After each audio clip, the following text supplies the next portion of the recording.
Come back anytime.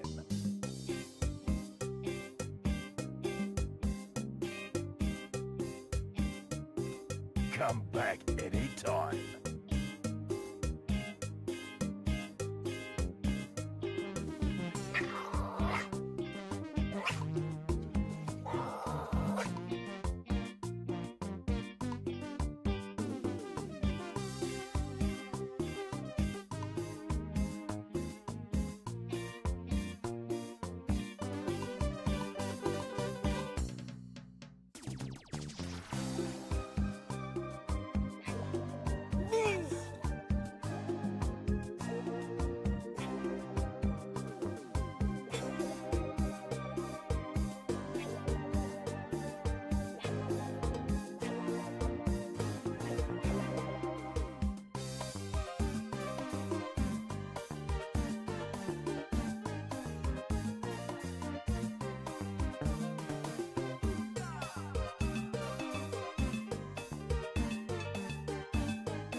Ugh. Ugh. Ugh. Where am I? Ugh. Ugh, how long's it been? What month is it? Ugh. Ugh.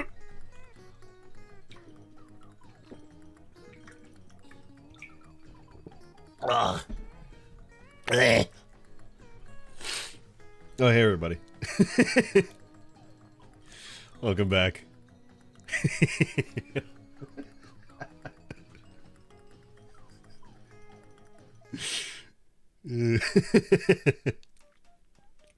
Welcome back everybody to the stream. Hope you all been well.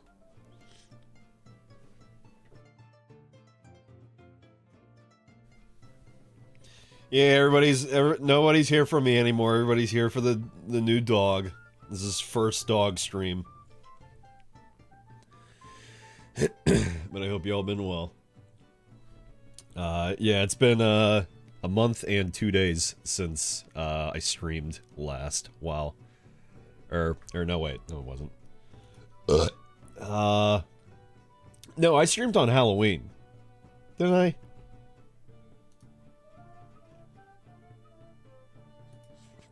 I think it was Halloween.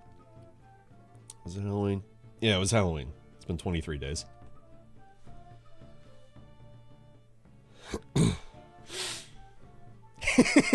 Agent, since I heard Malin, you start us off with top shelf grunts, chef's kiss. Thanks, I barely tried. Halloween. No, I was drunkoween. 8-Bit was the only one that got drunk. I barely made a dent in anything. Yeah, that's stream. Yeah, the one where 8-Bit was asking questions. Asking personal questions. Well, I was gonna start stream actually, like an hour ago, but my new dog, she likes to get my attention, and when she's not chilling out or just doing her own thing, she likes to paw at the back of my chair, and then I'll turn, and she likes to stand on my armrest. Alright. Well, without further ado, in the flesh, on the stream, ladies and gentlemen, and everybody in between, I would like you to meet... yeah, that's me.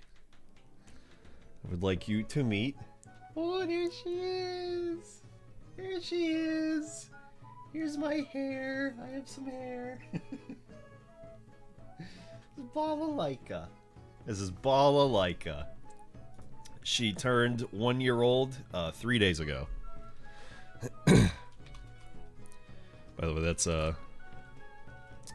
B-A... What is it? B-A-L-A-L-A. There we go. Balalaika. Or Laika for short.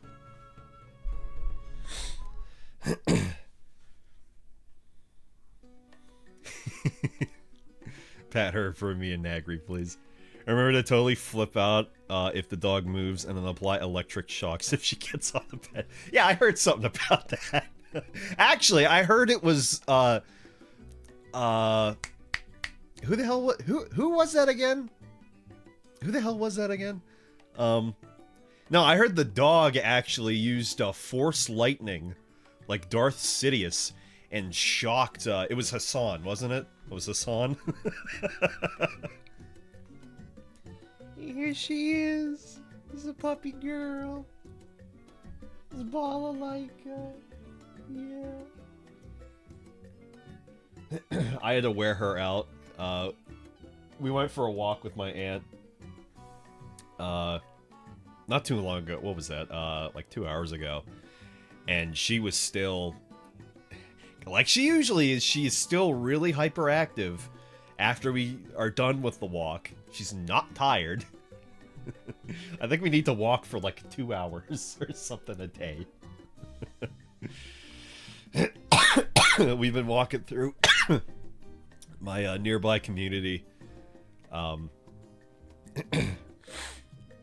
get her a backpack. Yeah, yeah, get her a weight backpack. That'll be a good idea. I was thinking of bringing my rucksack along with me. Oh, you actually meant that. Yeah. Yeah, that might be an idea. I'd recommend taking a bike ride and letting her run. The unfortunate thing is, there's not really anywhere to ride around here. And if I want to ride somewhere, I would have to, like, own a car, drive to there, and then that would be a, you know, decent place to, you know, ride. But, no, unfortunately, it's nowhere close. There's plenty of places to walk. That's the only thing. Only if she's a good walker. No, she's a good walker. I wouldn't trust myself riding on a bike with her like that. She would probably run in front of the bike. Would be the problem. But she still had so much energy when we had gotten back. And so I had to play with her inside a little bit. She has my mom gave me like a tether down that you know, drive into the ground. She has a line outside, but it's way too short. My mom was like, if you need a longer one, then just let me know. And it's way too fucking short. I think the line is for, like, small dogs, and she has 2 small dogs. So, yeah. Sled dog. Oh, it hasn't started snowing here yet. We've gotten some on the ground, but none of it's stuck for, like, longer than maybe, like, 6 hours or so, if even that. It was getting into, like, 20 degrees, although that was a couple of weeks ago. It's warmed up pretty good. It's, what is it? It was like 46 earlier. Oh, it's 50 degrees now, actually. Yeah, it warmed up quite a bit. But we played inside. I threw her...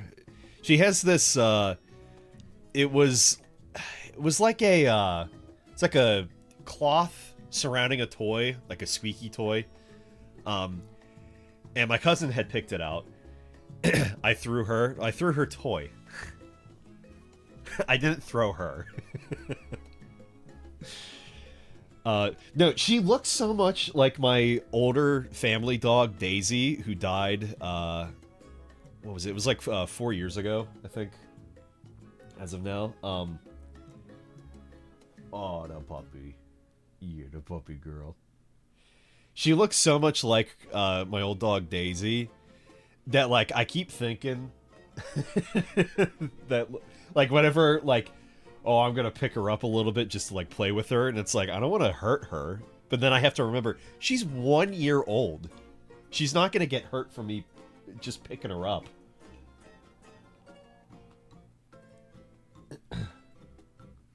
You know, so long as I'm not, like... You know what I mean. Anyway, yeah, so she has this, like, burger that you destroy the outer layer, and then inside is a toy for them to play with. We got her 2 of those, me and my cousin, because she went with me, my cousin Rachel, she went with me whenever I went to go check her out at the adoption place. And... yeah, so as soon as we were, like, out of the shelter, we went and picked out some bowls and toys and, you know, food for her. But she has a squeaky burger that she loves, and I'll just go ahead and throw that for her. And she gets the zoomies so bad, it's crazy. She's just a year old.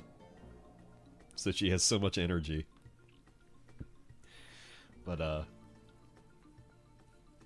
oh yeah, but her burger, though, I call it her whiny burger, because whenever she has it, she'll whine. She's not a husky, if you can believe that. She clearly has husky in her, but she's one of those mixed breed dogs that everybody has nowadays. With her looking so much like my older dog, Daisy, I would say she probably has coonhound in her. Probably boxer, at least a little bit. My older dog, my older dog had boxer in her for sure. But she probably has a little bit. Emily, you pointed out that her long paws, she probably has German Shepherd in her.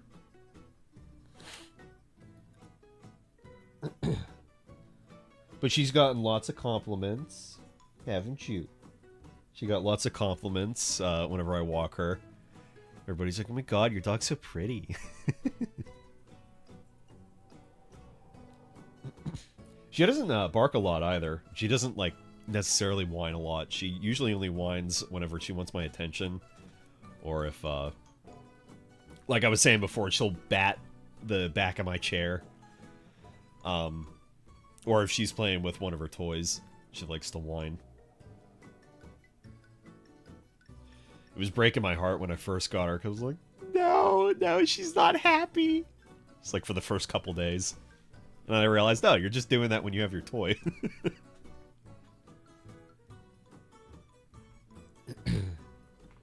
But, yeah, she has not destroyed that whiny burger yet. But she is a chewer. When me and my cousin first got her, well, when we first went to, check her out, she's mine. She's legally mine. Well, not technically legally. I haven't applied for registration for her yet. My mom said I should just do that at the start of next year. Because I'd be paying for, like, what, 2 months?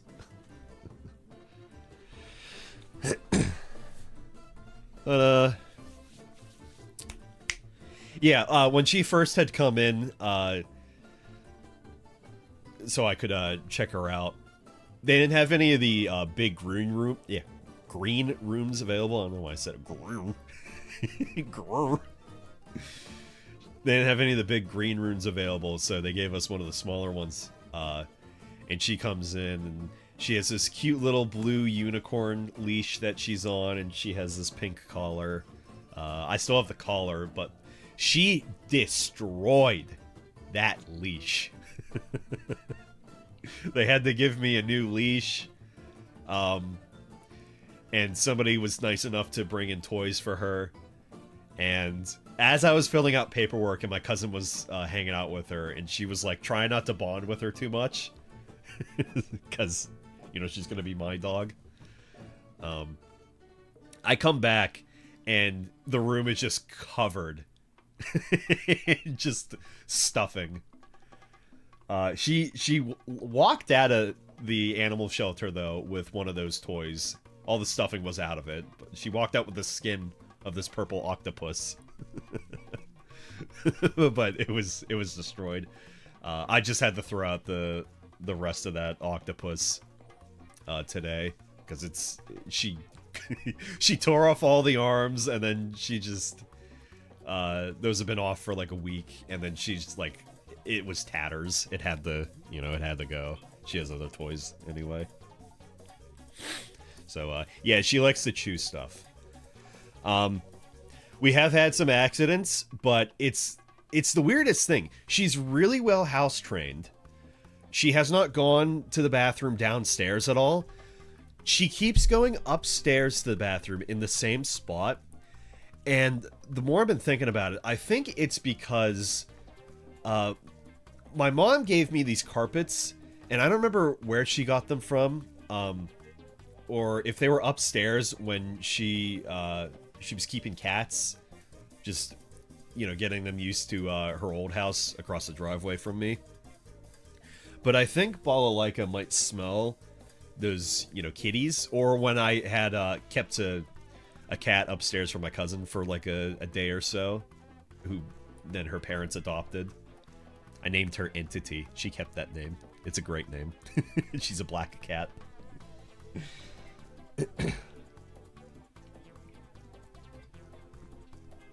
But I think she's like partly marking her territory, and she just smells those cats.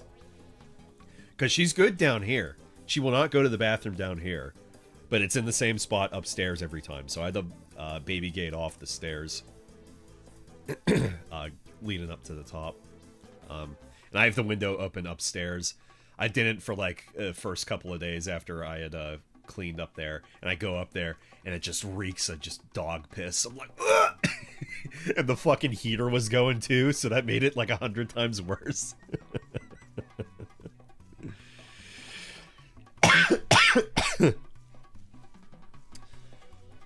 Sorry, let me catch back up on chat here a little bit.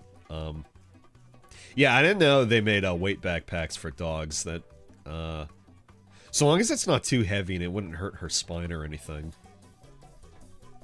That could be a decent idea. Yeah, I was thinking of, maybe in the next couple of weeks, because it's getting cold again, and I love to ruck when it's cold. I'll start bringing my backpack along with me.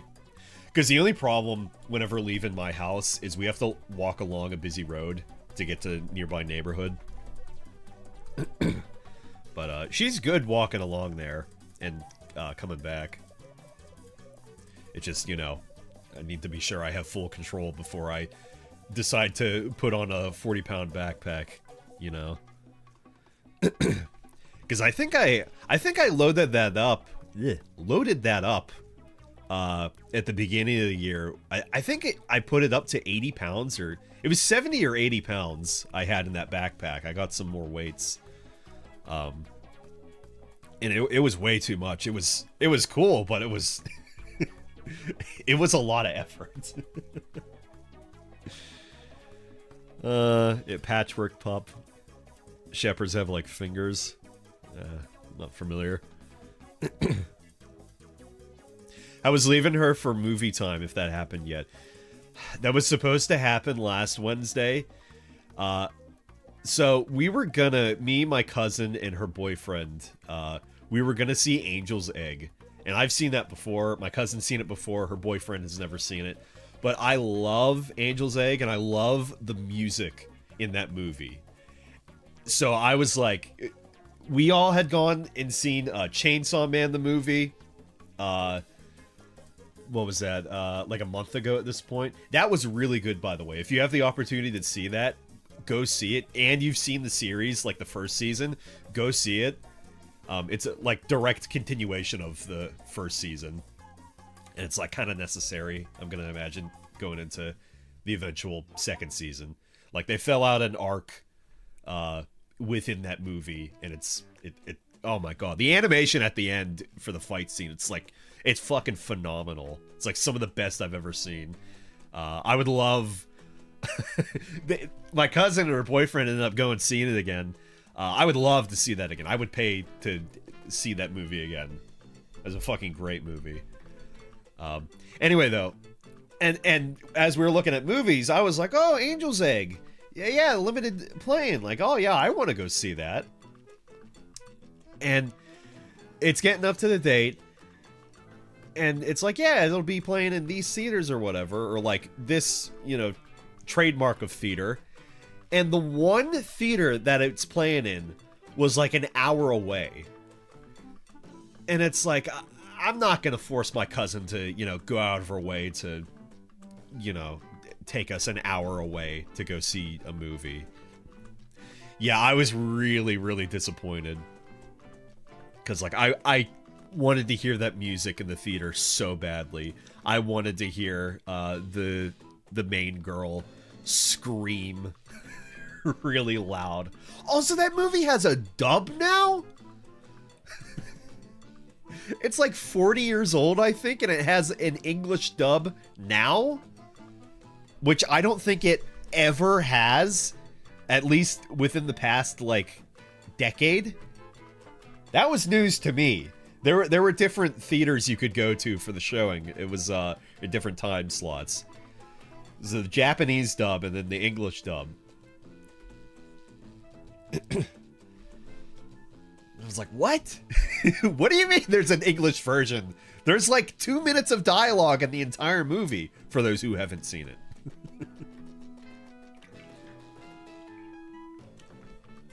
Also, I don't think you're going to be able to see the seal that well. Yeah. It's clean, don't worry. It's clean. It's fine.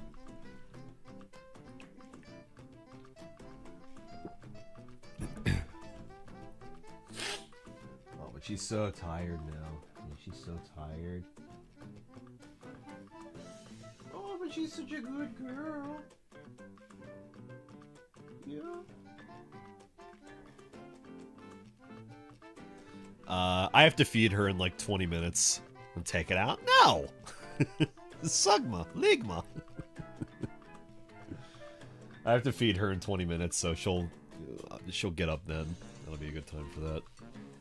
I can show her off properly then. But for now, that's dog. Let's hi, I'm Maelstrom. Welcome back. What have I missed? Yeah, between new dog dad duties, that's been funny. It's like, yes, I'm a father now. Yeah, I'm dad now. I'm Papa. Bringing back my slave name. My other slave name. I'm Papa. Yeah, besides just getting her used to everything here, getting used to her, myself, busy with work. Yeah, all that good stuff. Also, if you'd like to see any more of Balalaika, I took tons of pictures. They're up on the Discord, either in the main channel of the hub or in the cloud pub, where all the real life photos go.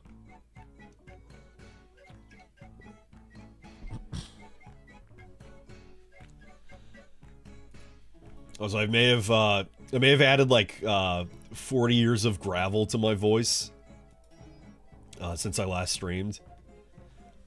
And honestly, I just I started feeling like there's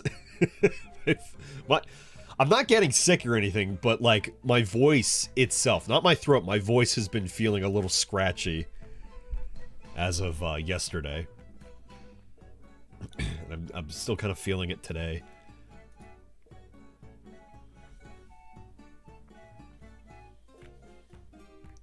Also, good timing, Uma Musume had an update, apparently.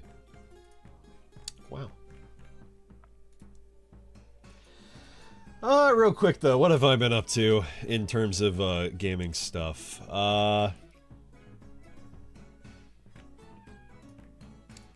see. Oh, yeah, I was playing, or no, I guess that was before when I last streamed. Yeah, I was playing Armored Core 6. Fell off of that. Oops. It's a fun game. I'll go back to it. Just enjoying other stuff. I was playing some Monster Hunter. Still didn't get too far in Wilds yet. I think I'm still in low rank.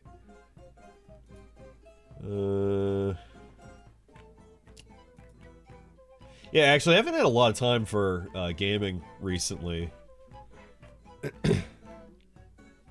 I've been playing Zenless Zone Zero again a little bit, and I'm like continually frustrated about the HUD in that game and some of the technical forms of the combat. Because people, whenever it released, were comparing it to Devil May Cry, which is fine.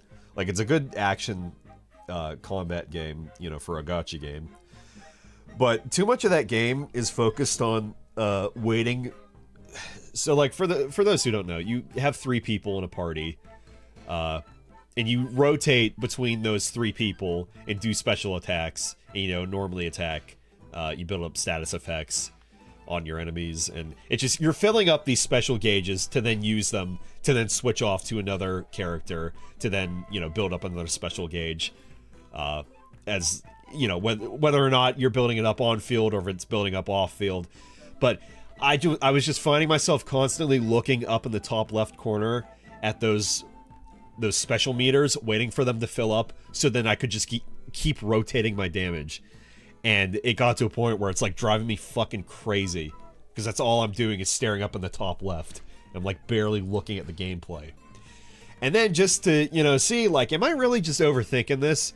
Pop on DMC5, and no, because there's not that much HUD on the screen. The other thing I'm looking at is, oh, do I have Devil Trigger?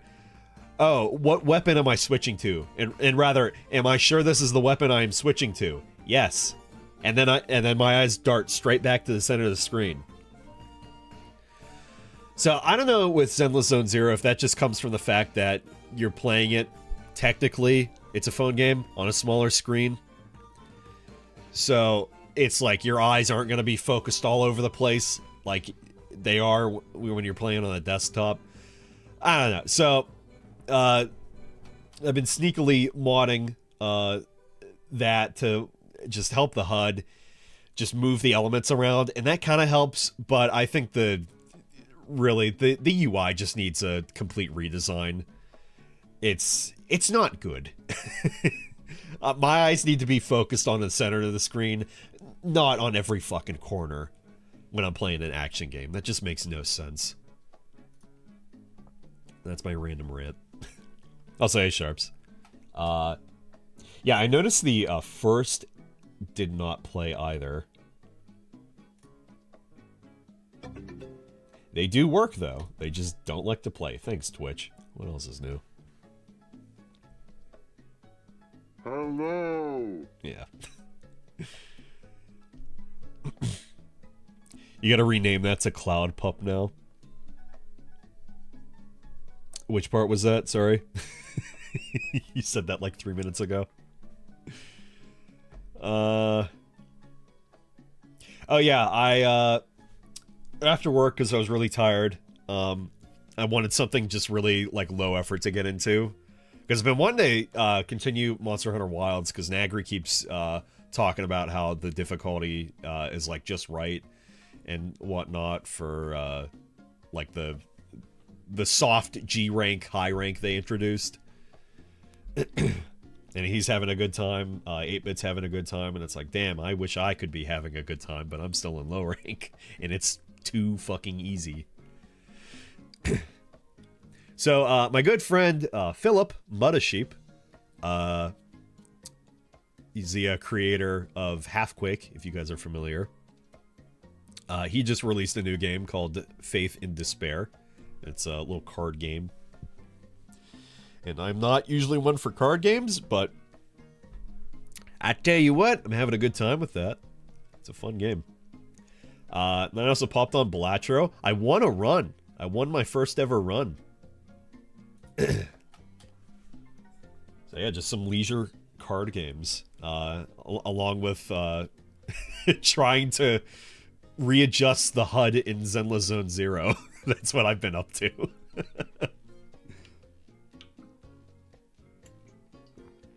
It was like one of the days, I've been so busy, one of the days, I've been so busy with work that, I didn't have the time to play any games for like, 4 days in a row, the 1 week. Which, I mean, if you play games a lot, that's a lot of days to not play games for.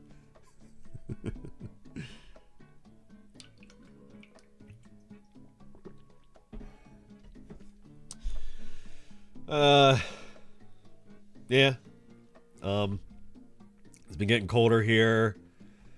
I have hair. I have hair somewhat. It's still very sparse on the top. I have hair somewhat because I got busy with work, and then I was just like, I'll grow it out again just a little bit. And as I looked in the mirror the other day, because like I know where the bald spot is, the thinning spot on the top of my head. I know where it's at, but like actually looking at it in the mirror, I was like, yeah. That's why I was shaving my head so often. Just a reminder. That's how bad it is. It's not embarrassing or anything, but I'm not gonna I'm not gonna sit here and tell you that, yes, balding and thinning, it's beautiful and it should be respected. No, it's ugly. Although my aunt said, no, you look good with the crew cut. And I was like, thanks, but look at the top of my head. To which she said, oh, well, you know, it still looks good. You should have embraced it and gone full monk. I keep saying Friar Tuck. I don't think that's the look, is it?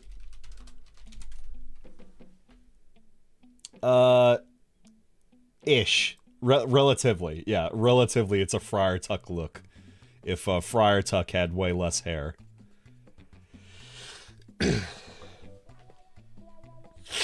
Oh, savage. I may have paused on that a little bit more. No, it was like, oh, like a thoughtful oh. It wasn't like an oh. If that makes sense. It's nice to be streaming again, though. You know, obviously I didn't want to go this long without streaming, but so it goes. So it goes.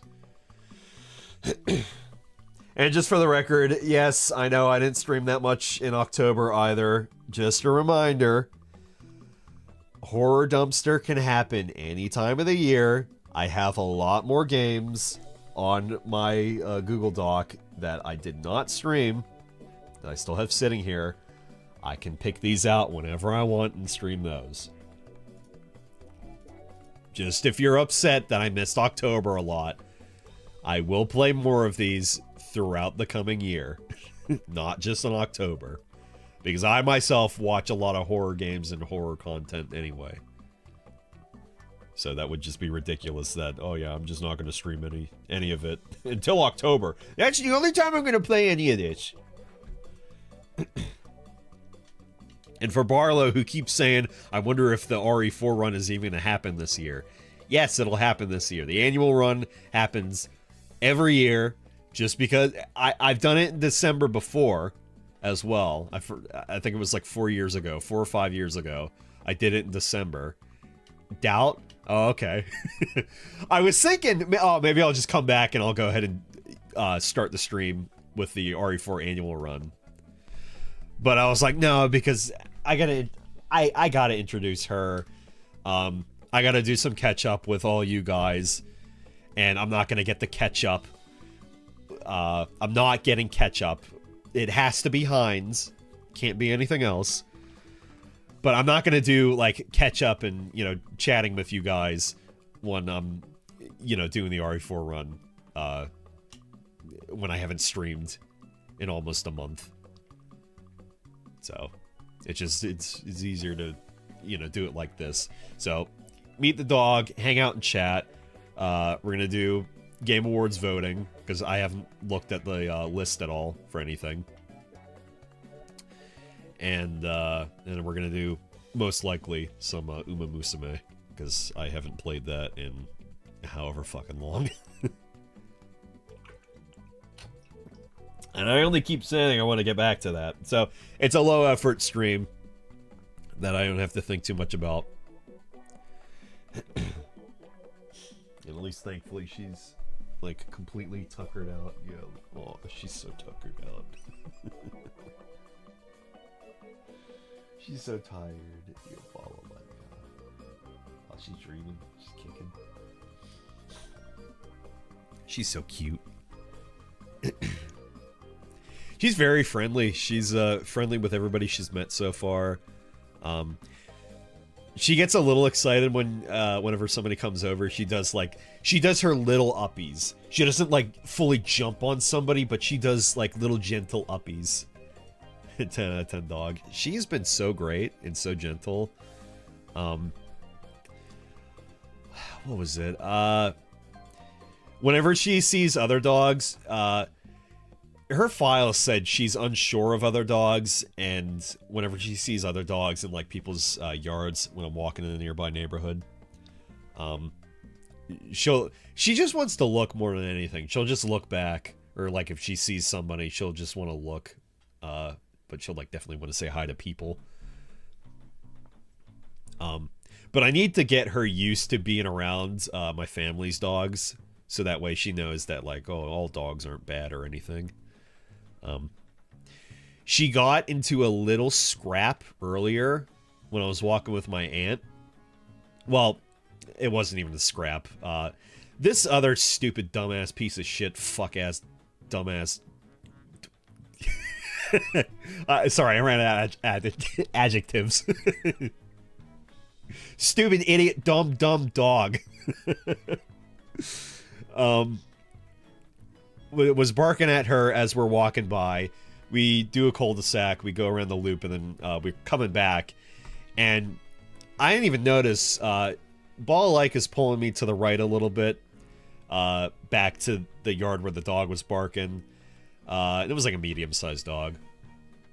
It was like a dog with curly hair or something. It was like it had a golden retriever color. I don't know how else to describe this dog, but it wasn't a golden retriever. Stupid dog, dumb dog. You're probably a doodle, yeah. It's funny, I hear that sentiment a lot. Doodles are fucking asshole dogs. And fuck doodles, they're stupid.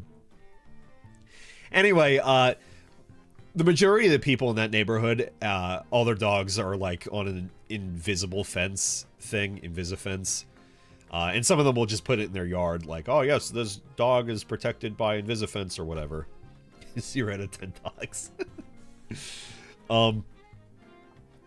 But my aunt was saying it's probably the one part in its yard where that fence isn't actually, like, there, where the dog knows it can sneak through, is the driveway where the car is. And so the dog, like, comes out on the street just a little bit. And she's pulling me to the right, and I'm distracted talking with my aunt. We got a good conversation going. And the dog kind of gets in her face and, like, nips at her face a little bit. But it backed off, and I pulled her away. And she was totally fine. She didn't bark at the dog. She didn't attack the dog or anything. It was just the other dog being aggressive. And it's like, she didn't get hurt or anything. She was fine. I checked her face. She barely cared. But, my aunt was saying her tail was, you know, down. It was, like, not between her legs, but, you know, it was down. So she probably felt intimidated.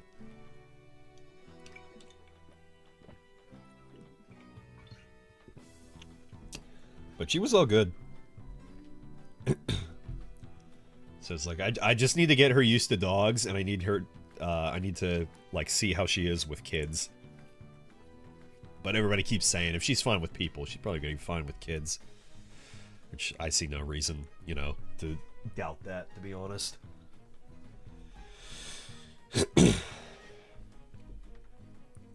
You're going to end stream, and a truck is going to ram into your bedroom, and you'll be hospitalized until February.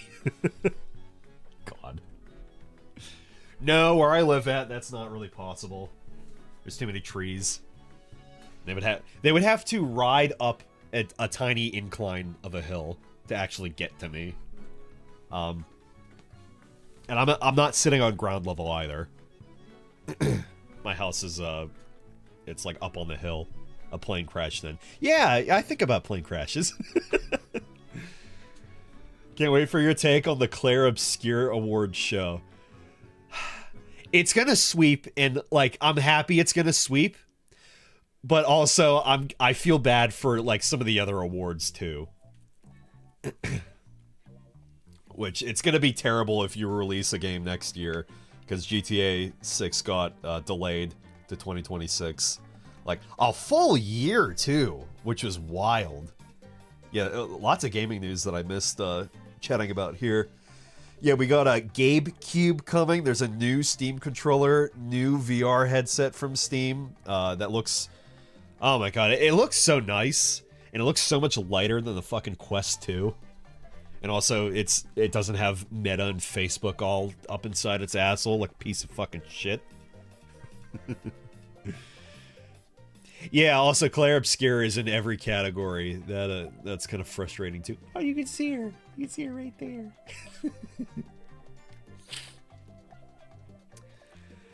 So, like, I'm happy for them. I feel bad for the other games that are going to be at the TGAs, and they might win, they might not win. Does anybody have a link to the voting website, by the way?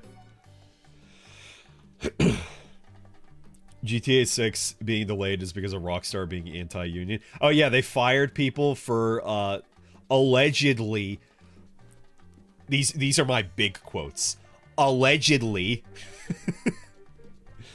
leaking GTA files or whatever. No, they fired them because they were like heads of union or like we're, you know, big union people or whatever, or just trying to unionize is the point.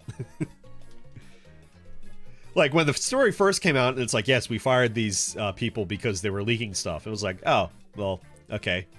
You know, you're stupid for doing that. Good job. And then in reality, it's like, no, actually, it was union busting. Oh, yeah, that makes sense. Oh, what do you mean? What do you mean? You're forming a union? So, like, we can't legally make you work crunch time for, like, 7 years straight?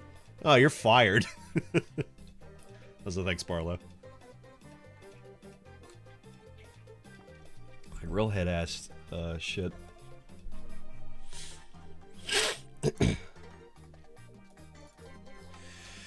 Okay. Oh yeah, let me sign in to the Game Awards website. Do not sign me up for that mailing list.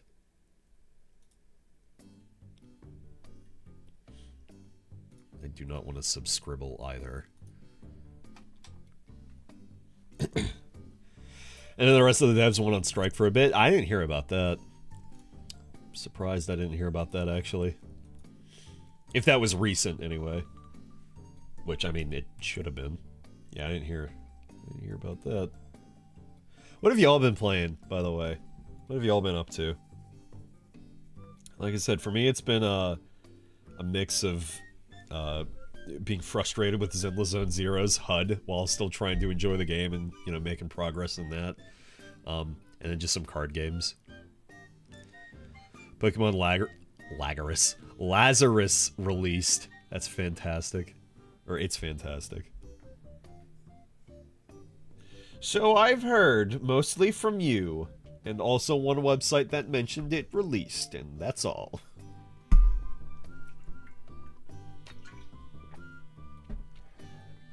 Europa Universalis Versalis 5. Yeah, that just came out.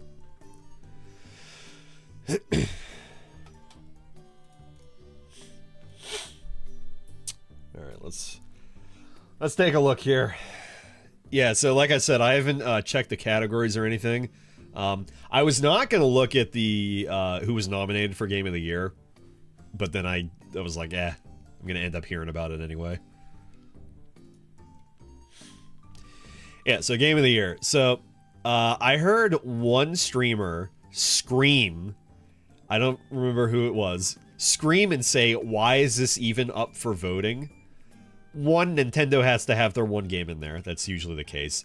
Two, just because it came out earlier in the year doesn't mean it's not, you know, still relevant of being a decent game. That's just unfair. It's not relevant, who cares?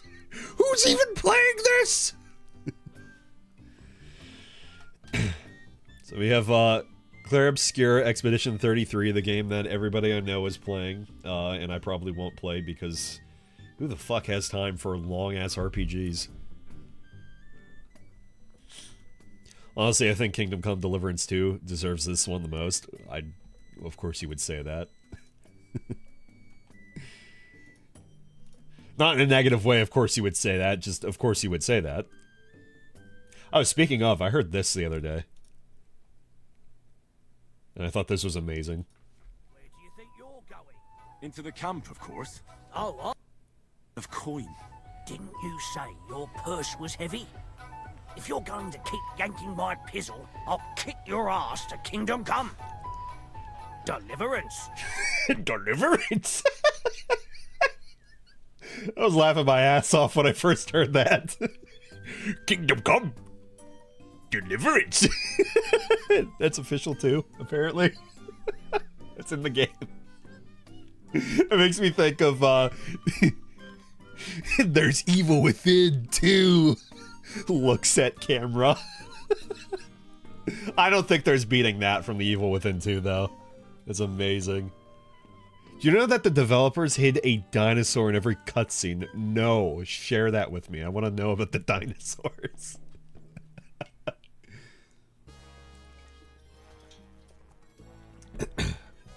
I tell you what, though. I tell you for free, even. This is a strong year for gaming. This is a really good year for gaming. There's a lot of great games that released despite all the shitty circumstances. So yeah, let's go down the list here. Claire Obscure, Expedition 33, kind of deserves to win Game of the Year just to put it in the face of all the AAA devs and say, go fuck yourselves. Fuck this industry. It's a fucking piece of trash. I don't really have thoughts on Death Stranding 2 on the beach. All I know is I can't get through the first game, not because of difficulty, but because I start playing it and then I stop playing it. Not because I get bored. It's just how it goes. I'm like, ah, yes, I remember how this game is. You walk. This would be a good game to listen to a podcast with. Okay, I'm gonna go play something else more involved. I haven't played this.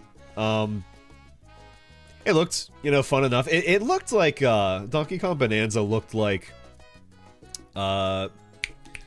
was a Mario Odyssey, which I'm pretty sure it was by the specific direct same developers. Not obviously it's Nintendo, but you know what I mean. So that's why it like felt and looked like Mario Odyssey. But just say fuck Nintendo, they don't deserve shit. Hades 2 makes me a little mad because this released in early access. What was it this year that it released in early access? It wasn't, right? It was last year. Because like if it was last year, I'm sorry, this doesn't deserve to be up here because it went into 1.0. That's stupid. That makes me frustrated. It deserves the accolades, but it just makes me mad that it's on here now. Hollow Knight Silksong, a game that I have not gotten back to despite having a really good like first 12 hours with. It was having really fun with it. Not saying I'm not having fun with it now. I mean, I haven't played it in like a good couple of months, but like I keep thinking about it. I'm like, man, I really want to get back to Silksong, and then I just haven't. Here are 3 of them, thanks. I'll check those out. And then yeah, Kingdom Come Deliverance 2, Warhorse deserves plenty of love. I would say the most likely it's going to be Claire Obscure, Expedition 33. I mean, there is a very, very strong chance this wins Game of the Year. Like, way stronger than the other ones here. If I'm having to pick, though, Claire Obscure, Expedition 33, Hollow Knight Silksong, and maybe Kingdom Come Deliverance 2. As like a not even as like a has a chance to win Game of the Year. More like it's a runner-up, probably. Like I would like to know how many votes each of these got, how close it was, but I don't think they ever do that. Yeah, it's too niche to win. It's too much like Oblivion. It's Oblivion 2-3. Oblivion 2-3 because it's Oblivion 2, and then they made a sequel, so it's Oblivion 2-3.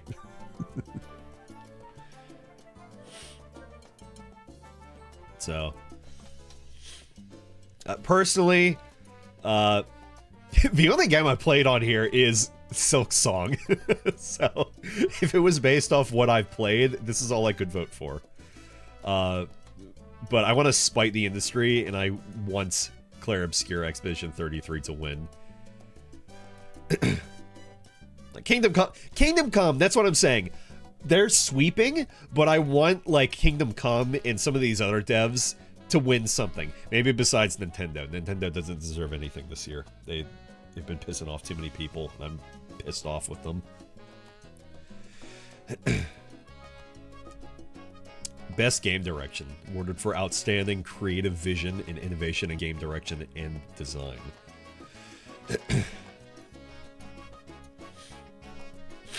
I remember the first year of the Stream Awards, that's precisely what Valve did. You can only nominate games you played.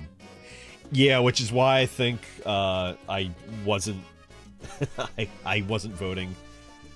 And why I think until last year I was like, yeah, I don't vote in these. Or actually, no, even this year. Actually, yeah, even this year, I'm like, I don't vote in these. But it was mainly just because, I thought it was only games that you played, or it's like you can pick literally any game. Yeah, and then it was last year, Barlow, I think you had told me that it's like, no, there's categories and stuff. There's things that to actually vote for, and not just pick whatever game. I was like, oh, okay. That makes it easy.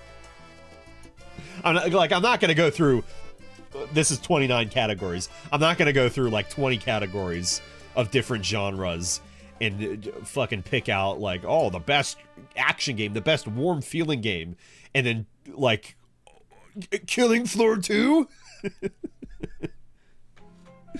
You know? So, best game direction. Claire Obscura again. Death Stranding again. Ghost of Yotei. Actually, you know what? I'm surprised Ghost of Yotei isn't up for Game of the Year at all. Because, yeah, Ghost of Tsushima was up for Game of the Year whenever that had first come out. What was that, 5 years ago? 5 or 6 years ago? Split Fiction. I forgot about that for a second. Every time I think about Split Fiction, I never hear anybody talk about it, like after that first month that it released. But every time I hear about it, everybody's like, no, it was really good, actually. It was great. I don't know. I think it just...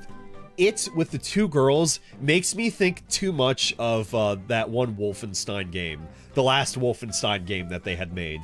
That was, like, co-op, and it was Blazkowicz's daughters. And people did not like that. Have you heard anything about Yotei? I've heard nothing. I heard it was good. It was very stylistic from what I've seen. It's also just more of Ghost of Tsushima. So if you like Ghost of Tsushima, then you'll get like, I mean, it's more of it, but also there's more neat little things going on with it too. Also, somebody brought up a good point. So it's a Sony Studios, game, or Sony Interactive anyway. Somebody brought up the point that like most of the Sony games that release nowadays, they're all about revenge.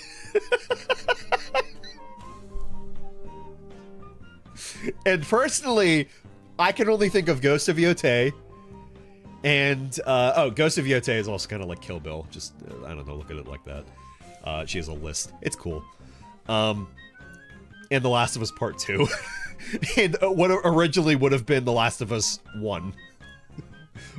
But then they said, no, Neil Druckmann, that's stupid. We're not going to do a revenge story for the first game. And then they did it for the second game. Yeah, they shouldn't let Druckmann ever do anything ever. He deserves nothing. That guy sucks. That guy sucks. I do not like Druckmann, and not because of The Last of Us 2. That guy just sucks. So I do not care anything of what Naughty Dog is doing anymore nowadays. They have lost all my confidence in them. And it was, granted, it was because of Last of Us Part 2. But with Druckmann at the head, I'm like, fuck, man. He sucks. Anyway, it's not going to turn into like a 30-minute rant on The Last of Us Part 2. Moving on. The only thing I heard was woman bad, why not Jin? Because Jin's been dead. Jin Sakai has been dead for like 400 years. That's why.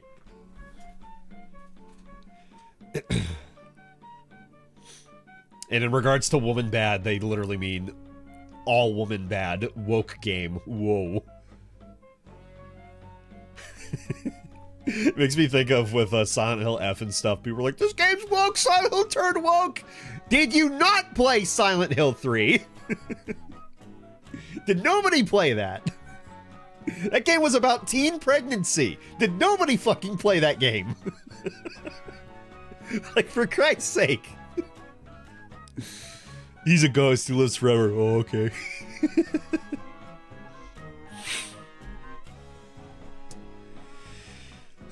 They only played Silent Hill 2. Yeah, that too. Silent 2 is the best game. It will be the best game forever of all time. Nothing can beat it. Don't tell him that I thought the story was better in Silent Hill F. Don't tell him. Oh, they added a skip button for some of the sections in Silent Hill F, like the later end of the game sections. That's good. I still need to go back to that. My plan was, because it's been a while, so I might as well discuss this. My plan was, I was going to go through the game, get the bad ending, go through the game up until the point where it changes to get the true ending, or the best ending, and then stream it. So I would, like, get up, get to the point of the end of the bad ending, make a save there, and then, you know, finish it off, do the final boss fight for the bad ending, go through it, get the true ending, or get up until the true ending where, you know, stuff changes. And then stream that. So it's like, hey guys, so I've been busy. So here's the bad ending. Also, here is the true ending. I skipped all the bullshit that nobody fucking cared to see. Because barely anything changed. That's what I was going to do. If you guys want me to do that, please let me know right now. Because, I mean, I've streamed that game, what, 2.5 times through now? Like, as good as the game and that story is, and as much as I like Silent Hill F, the replayability of having to do the same shit in the majority of the playthrough not changing, especially with the Dark Shrine stuff, really hurts it. It hurts it a lot, in my opinion. Also surprised, so far, that's not on this list at all. We're only on the second category, but Silent Hill F isn't here. It's probably going to be nominated for Best Audio Design or Best Soundtrack. Pencil me in for that. Nobody tell me. Pencil me in for that. I guarantee that, because it's a horror game and those always get nominated. It's still probably going to lose, though. You should just make it a YouTube video? No. Yeah, I'll go ahead, or better yet, I'll go ahead and record it, like I'm doing a YouTube Let's Play back in the day, I used to do, and then I'll stream, I'll act like it's a live stream, but it'll be pre-recorded.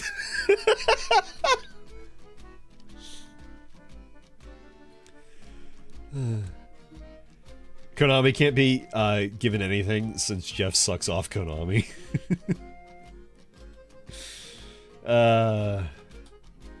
They did better. They did better. They are making a turnaround. You know, still fuck Konami, but they're making a turnaround. They are making a genuine effort. I will give them that.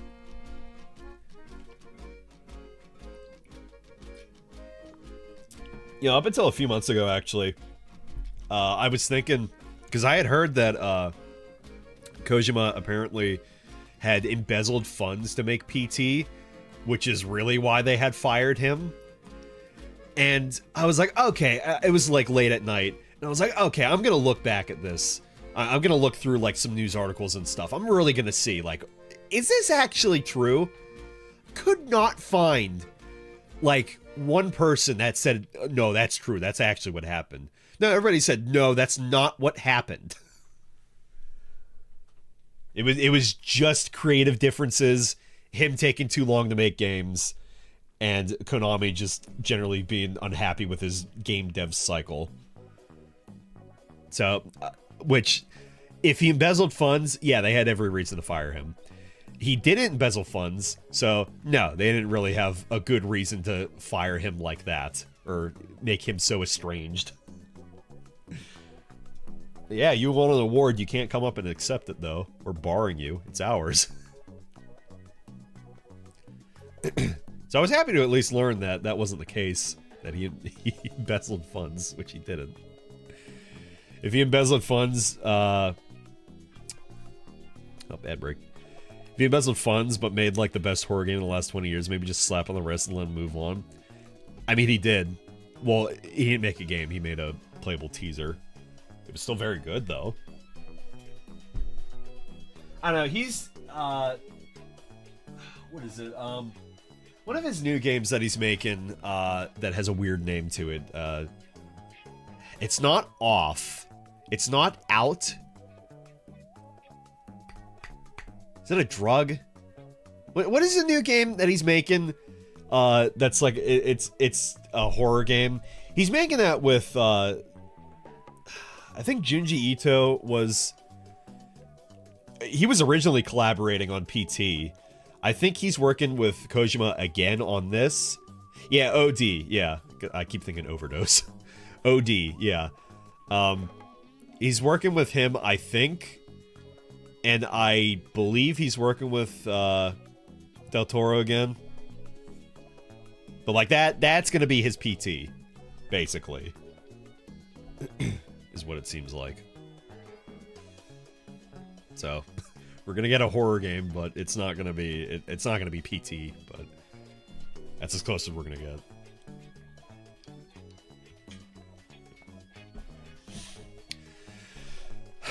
Anyway,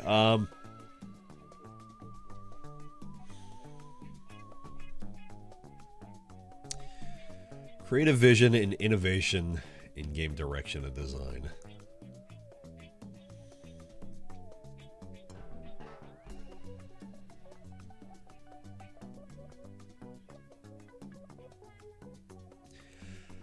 I don't know. I could make an argument for Death Stranding because it's always mechanically interesting. I can't say much about Split Fiction because I don't know much about it. Hades 2, it's just more Hades, but it's, you know, different things and it's better. I have no idea. I didn't play Hades 1. Like I said with Ghost of Yotei, it's just more Ghost of Tsushima, but there's, you know, some other things. Claire Obscure, Expedition 33. I don't know why I keep saying the full name. Expedition 33, you know, it's a J RPG. There's no J in there. It's an F RPG. It's a French RPG. They added that parry mechanic. That's something. I don't think I've seen active parries in RPG turn-based combat. This is the one category Donkey Kong Bonanza could have been well placed and maybe even won. Yeah, that's fair. That's a fair point. I mean, I still wouldn't give the vote to Nintendo. I would still sit here and say fuck Nintendo because they don't deserve it. Mario RPG has active parries and turn-based combat. Oh, that's right, yeah.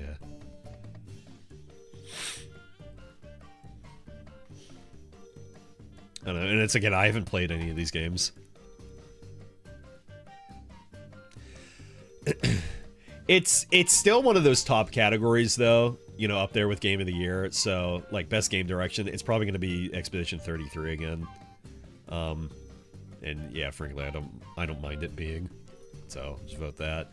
Oh, look, there it is. Hey, look, there it is. Best narrative. Hey, best narrative. All right, that's an easy choice. Yeah, Silent Hill F. Yeah, Claire, Expedition 33, Claire Expedition is probably going to win that as well. Which is fine. I've heard the story is good. Is there any Expedition 33 players here? I don't know if Feed is still here, but she was streaming it. I think she was streaming it.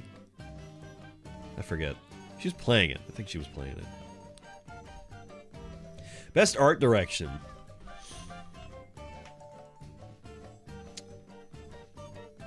See, now that it was probably also going to be Expedition 33, but I'm going to give to Silk Song because it's a 2D game, and they spent like 7 years on this. Oh, this is easy. This is going easy. Best score in music. Christopher Larkin, Darren Korb. That's a fun last name. Lorian Testard. Toma Ottawa. Woodkid and Ludwig Forsell. Woodkid and Ludwig. Interesting. Oh, look, it's leveled up by Spotify. I haven't heard a lot of the Silk Song tracks. The ones I've heard are pretty. I haven't heard much of Hades 2 tracks at all. I can distinctly think of Hades 1's tracks which I would assume is probably the same sort of genre, but I have not heard much of that. Real quick before I forget.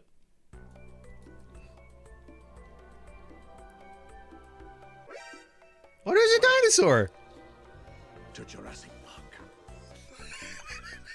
Do you just move the camera? I bet you never saw this Easter egg.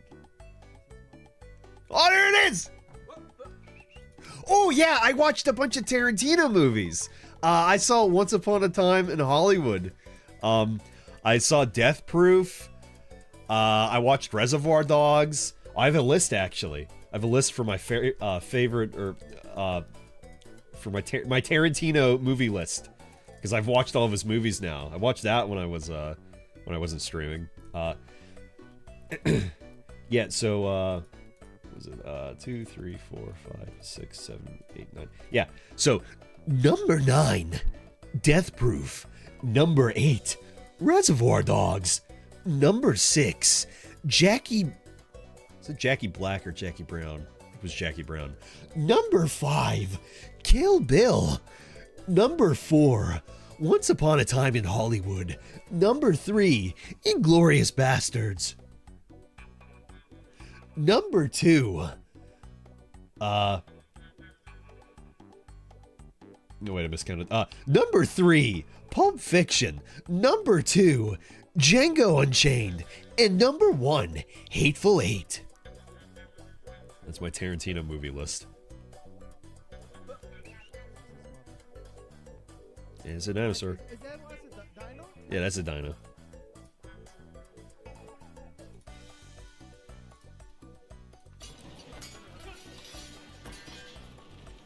They put a dinosaur in this fucking cutscene? What the Why did they do that? Okay. That's funny. That's cute. Anyway, I have actively heard on streams some of Expedition 33's tracks and have looked them up myself because I thought they were so good. So I'll go with that because I've actually heard some of the tracks. Yeah, I haven't heard music from either of these, so I have no idea. I'm gonna tell others to vote. I'm gonna tell others to vote. Here it goes.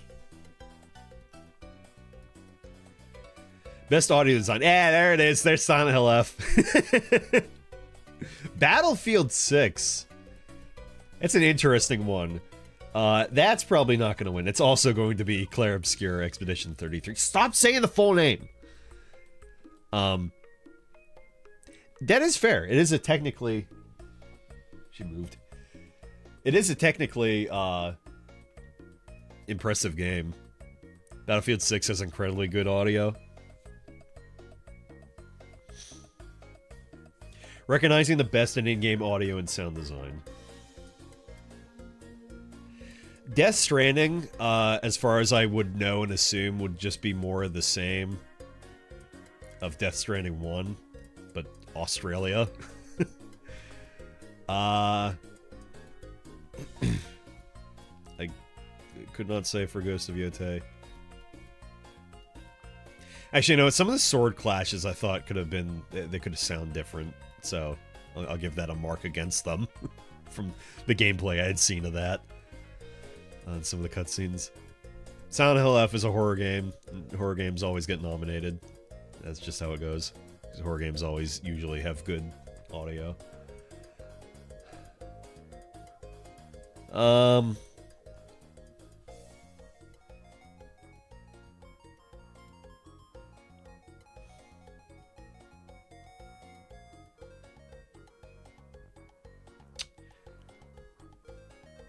I'm just thinking of the Silent Hill F audio, and I'm like, I don't know if there's anything that like there were good sound effects and all that. I don't know if there was anything that like jumped out at me.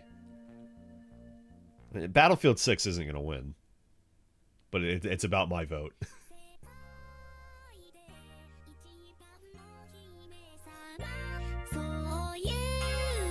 Is that Hatsune Miku? It is. That's too distracting. Sorry, Miku. Get back to my folky music. Oh yeah, it had the vine boom. No, it wasn't a door opening. It was a ring being inserted into a statue. Yeah, the vine boom. Oh man, damn. Maybe it does this.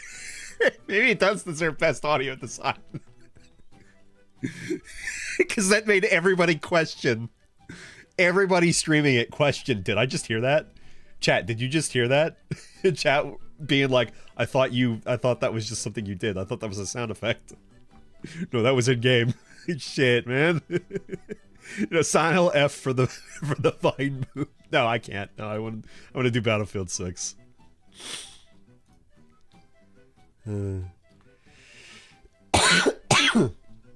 Best performance, Ben Starr. I keep hearing that he's like, no, I don't deserve this. There were other actors who were better. It would help to... I think it was towards Charlie Cox, actually. Oh, they're both up for the... Oh, that kind of sucks. What the fuck? They have 3 people up for Expedition 33. That is unfair. That is not right. Also, can you please say who you fucking played, who your character is? Because, like, these two are the 2 guys that I know in the game. I don't know which female character she is. If she's the young girl, if she's the one with the shorter hair, if she's the Asian girl, I don't remember her name. I don't remember any of their names. I haven't played this game. I could say pretty positively, I'm pretty sure she's the main character for Ghost of Yotei. She's probably the main character for Silent Hill F, and Troy Baker is there. Indiana Jones.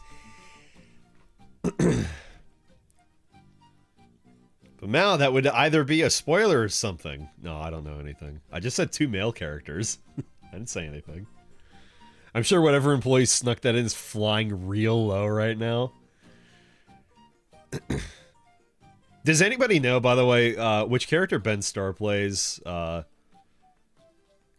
know, who all of these characters are for Expedition 33. Specifically Jennifer English. Who is she? I'm looking now.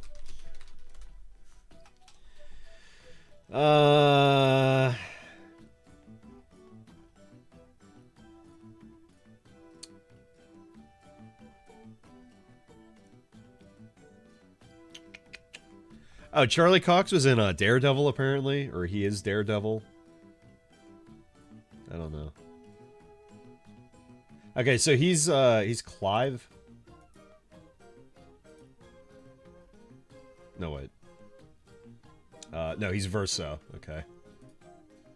Oh, he is Clive in Tekken 8. No, he's Clive in general from Final Fantasy. Okay. No, he's a Verso. Okay, Ben Starr is Verso. Charlie Cox, then I know, is the other male lead in that. Jennifer English, who is like bash my mic, and who is Jennifer English? Is she English? Her name sounds familiar too. I'm sure I've seen her in other things. Also, what the heck? What if I played in French? Where's all the French actors? The English Game Awards. Yes. No, wait, yes. She was in Elden Ring. Who was she in Elden Ring? She was in Baldur's Gate as well. Oh, she's Shadowheart. Oh, she is. She's the younger girl. Maya, isn't she? Let me see. Show me a fucking picture of Mael.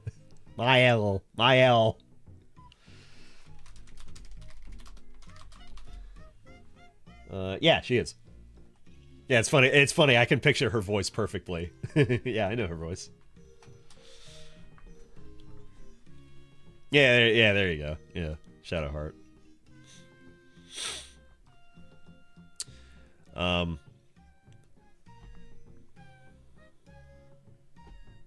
know what? I liked Konatsu Kato. I liked her at the her voice acting really did not come out enough until wait. Hang on. Is she the English actress in Silent Hill F? That is also a major question.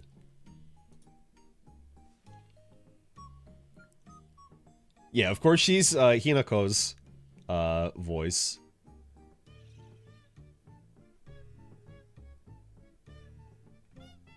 Is she the English actress? Or is she the Japanese? Is she both? Because that can happen.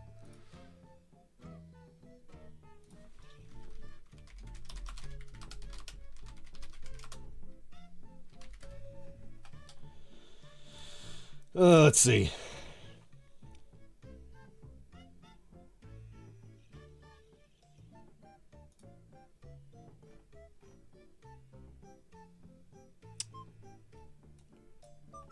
Hang on.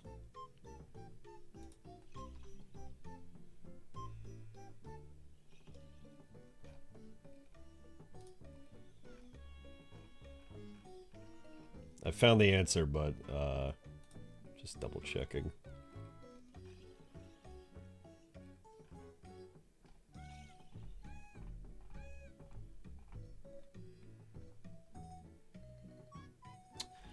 No, I believe that Konatsu Kato is the Japanese voice for Hinako in Silent Hill F. If she did both... No, she didn't do both. Yeah, she is the Japanese voice. So that makes zero sense. Why aren't any of the French actors up for nomination for Expedition 33? It is a French game, after all. I want to give it to her because I played this. This is the one game I played out of these. Also because they actually nominated the Japanese dubbed actress. I was gonna say Troy Baker, he did a really, really impressive Indiana Jones imitation voice. Like, really, really, really good. And hearing the story behind, like, him being casted, and, like, I know it's Troy Baker, and it's like, oh, yeah, Troy Baker, he's in fucking everything, which is annoying, but, like, he did a really phenomenal job. I will give him that. He sounds a lot like Harrison Ford.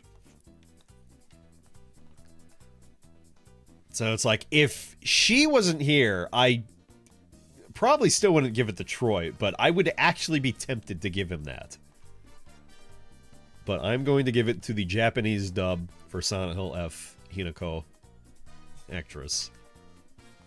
She's not going to win, but I would love to see that. I would love to to see the Japanese actress win at the English Game Awards.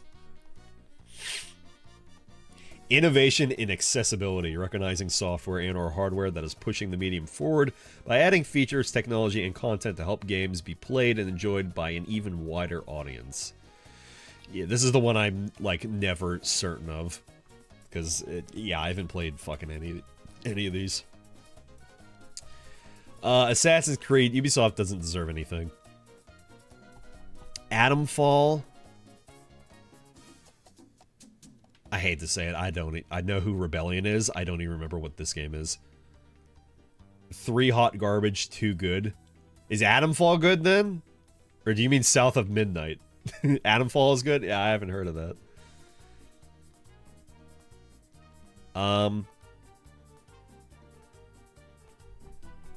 I remember South of Midnight. I didn't realize, I think, that it came out. Atomfall is British Fallout. Okay. Oh, wait, are you saying Doom the Dark Ages is trash? Which 3 of these are hot garbage? Sorry, which one besides EA Sports and Assassin's Creed Shadows is the other trashy one? If Adamfall is good. Is Doom or is South of Midnight trash?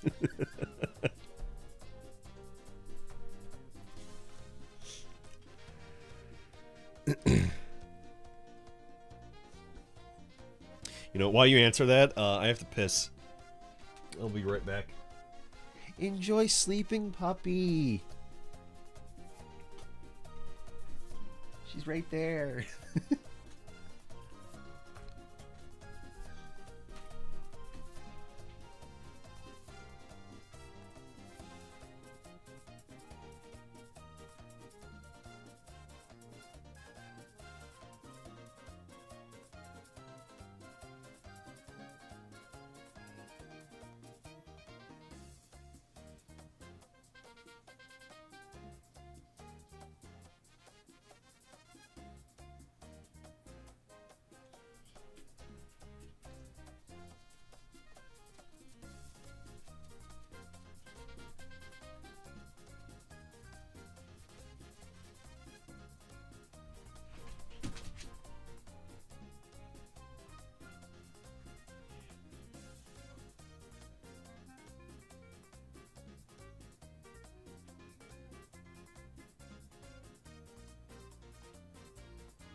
Yeah, I figured she'd probably leave. She likes to stay attached to me at the hip. She likes to follow me into the bathroom. Isn't that right? You like to follow me into the bathroom, my puppy girl. Yes. Oh, my girl. She does a downward dog, stretches a lot. Don't you? You like to stretch a lot, huh? Oh, I can tell she's real tired. I gotta feed her dinner, though.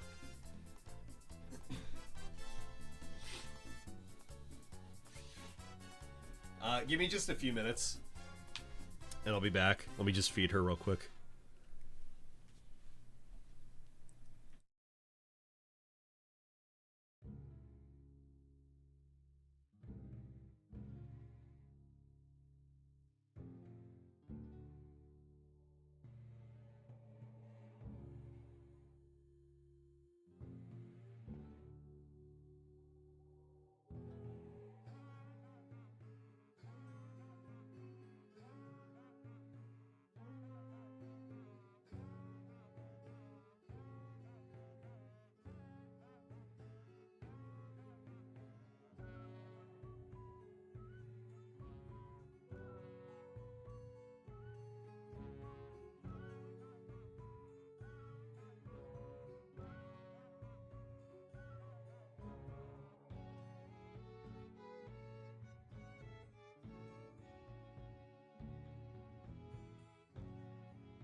Okay.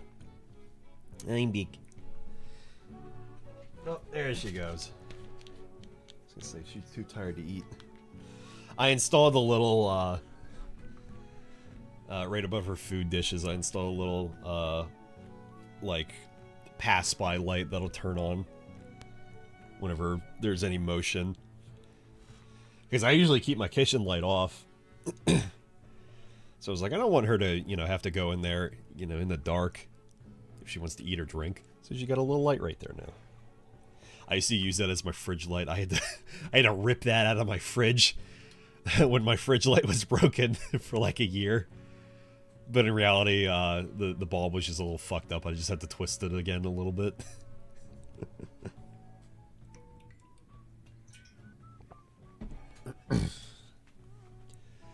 Yeah, she usually likes to hang out underneath my desk. Ever since the first night, she loves hanging out underneath my desk.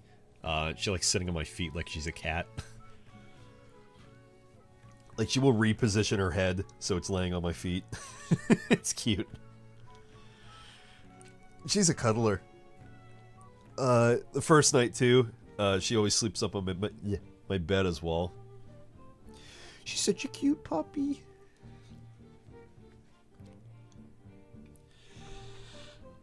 Anyway, so South of Midnight is pretty trash. South of Midnight is so mediocre, it's offensive. Oh. It's not really bad, but it's not really good either. It is the very concept of a 5 out of 10 game. But was it innovative in accessibility? What do you think? Was South of Midnight innovative in accessibility? Balalaika. What do you think?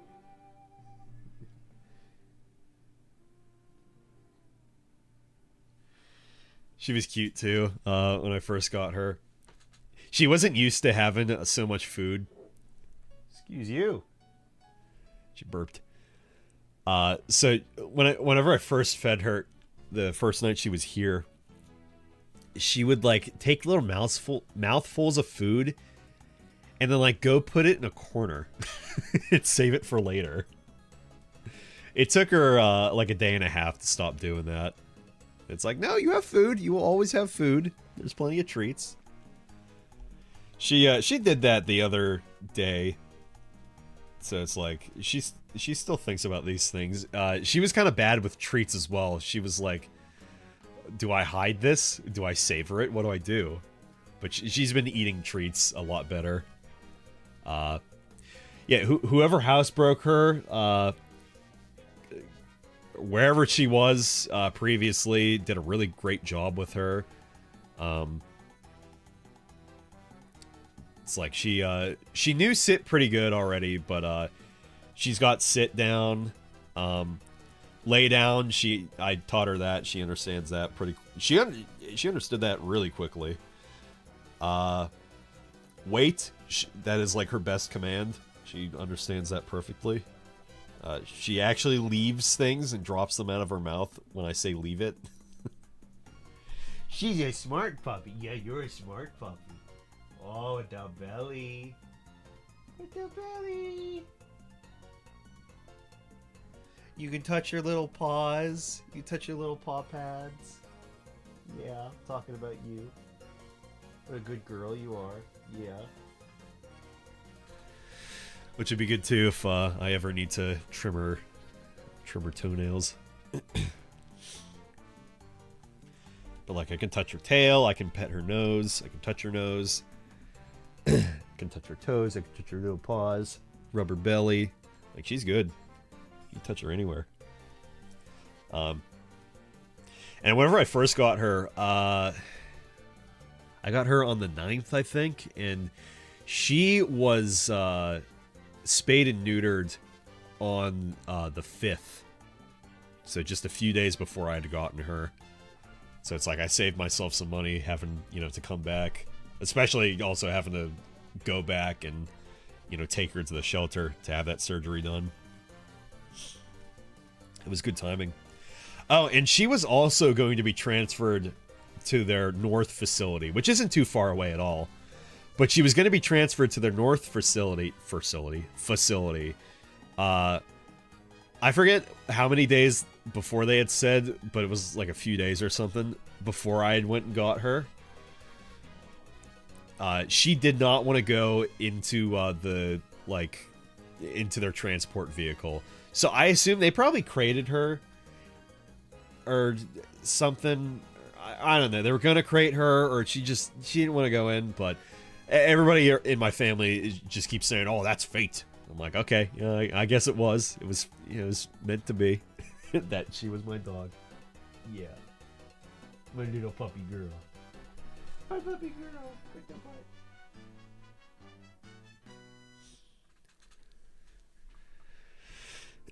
I just appreciate, it didn't take long at all for her to realize that, like, yeah, this is a safe house. This is a nice place to live and be at. And this guy's gonna take care of me.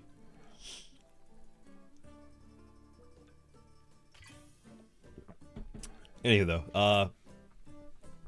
I don't know, fucking Adam Falls, sure.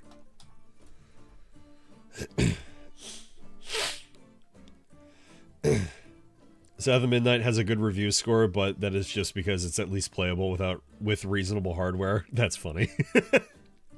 Games for impact. These are where all the woke games go. Which is not the term I would have used, but this is the thought I've had for like the past 5 years. It's like, these are all games that I haven't heard of, but they're all warm and cozy, fuzzy feeling games. Also, the gays are in some of these. For a thought-provoking game with a pro-social meaning or message. South of Midnight. Wander Stop I've heard of. Lost Records, Bloom and Rage. That was... what was it? It took place in like the 80s or the 90s or something. It's about a bunch of teenage girls. I remember seeing the trailer for that, and I, like... didn't think much of it.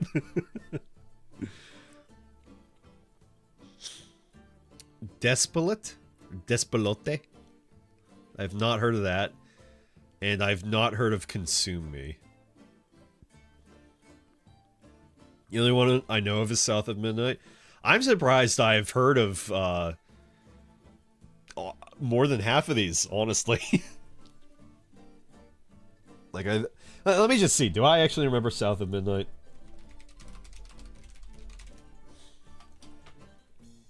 Because this was the... Yeah, this was the... Yes. This was the one. It had the cool animation style in the trailer. Yeah, it was at a lower frame rate. Also, I know the audio's been low for the shorts and for this. I don't care. I'm not turning it up. Just for the record, I know it's low. I don't care. We're not listening to the audio. For the dinosaurs, I was looking for the dinosaurs. For this, I just want to look at the animation. Yeah. Yeah, so... Teenage 80s, 90s game. I think it was the 80s or 90s. Oh, they might have all had superpowers, too. I don't remember. This is all trailer stuff. Yeah, that had the good animation in it, and Wander Stop, I've heard of, and I heard people liked. I'm just gonna go with Wander Stop. That's what I know the most about. I need more woke friends who play all these these smaller games.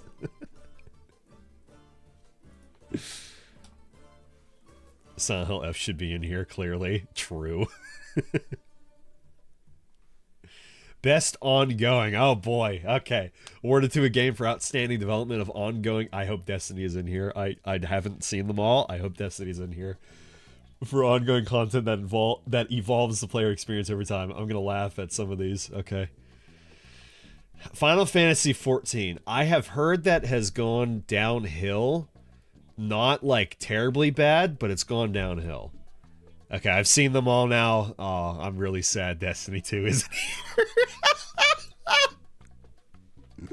They don't deserve nomination. Fucking Bungie deserves to be liquidated already. They don't deserve shit. Fortnite, they keep collabing. They have not gone downhill, really. Helldivers 2. For sure not Helldivers 2. Why not Helldivers 2? The last thing I know is that they were taking time deliberately to adjust performance. Do you have half an hour? Do you have half an hour to type that out? Do you have a want to type all that out? Otherwise, send me a video or something. I was just aware of the ODST collab did well, and I was appreciative that a game dev in this industry was willing to actually take the time to say, okay, we're stopping the content updates. We're going to focus on performance because that's what people want. Yeah, start now if you want. Marvel Rivals. They had Spawn? I see Spawn in there above the shark. Is that Spawn? Actually, wait, no, that's not Spawn. That's what is that? Dr. Demento? Dr. Manflabin? The wizard guy? I think that's who that is. It looks like Spawn.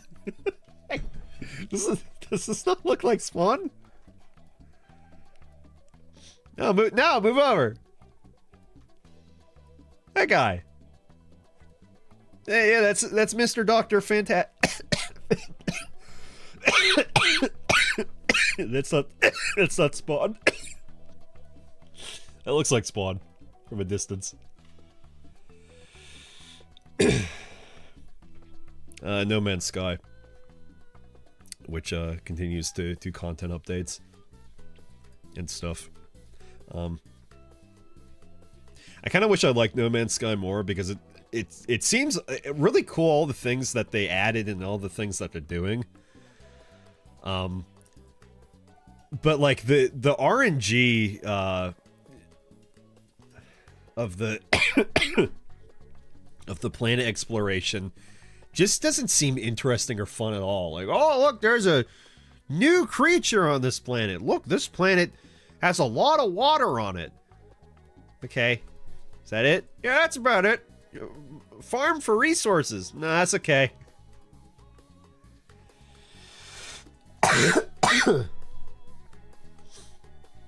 Hello Games, give me a fantasy RPG game. My life is yours. They're claiming my life. I just claimed my life. I've been talking so much. I don't think I've talked this much the past month and a half.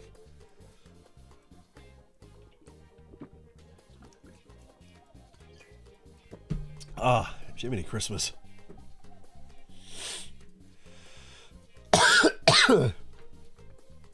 Besides the fact all the cards Arrowhead has added in post-launch, excuse me, has been really fucking horrible to play long term. I couldn't tell you. I played, yeah, I did that one stream. Was it a stream? Yeah, I streamed Helldivers 2 once recently. I installed it after that. It's not that it was bad or anything. It was just, like, it's a fun game, but my frustration comes from my friends are going to want to play on one of the harder difficulties, not the highest hardest, but... Like, I think we were playing on Suicidal or something, which already sounds hard, but it's like, it was fun, but there's just so many fucking enemies that doesn't seem fun to me. When I think of Helldivers 2, like, probably my first or second thought is, that game has way too many fucking enemies on the higher difficulties, and I feel like I'm just flailing around and doing dive bombs for the entire match. That frustrates me. My first or second thought, besides that, is, man, there sure is a lot of sprinting. You sprint a lot in that. You know?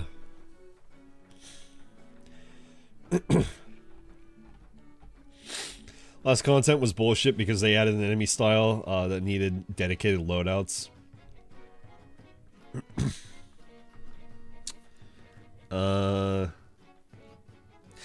I don't know what the enemy type is. I don't care, don't tell me.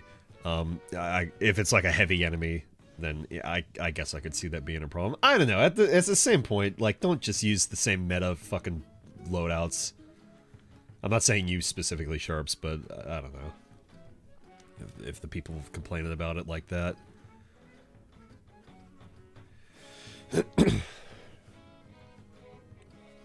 If that's the case. If it's not the case, that's fine. I just don't know. And again, I don't really care. Developers are also stealth nerfing weapons all the fucking time by adjusting values in such a way that it looks like the weapons either didn't get touched or got buffed, but the end effect is actually less damage output. It's a PvE game. It should just be... You should just be able to have fun. Like, nerfing stuff, I get it, like... They probably just want to keep, like, the meta fresh, and they want people to use all the weapons and not just focus on, like, a specific one. Because that's no fucking fun. Like, everybody was using that, like, one laser, that charged laser rifle all the time. That's no fucking fun. You just use the same thing over and over again. Have some variety, spice of life. All the weapons are fucking trash, like, actually trash. Okay, so you have a lot of opinions on Helldivers 2. They bring out one weapon that is at least fun, and then they nerf that. Okay.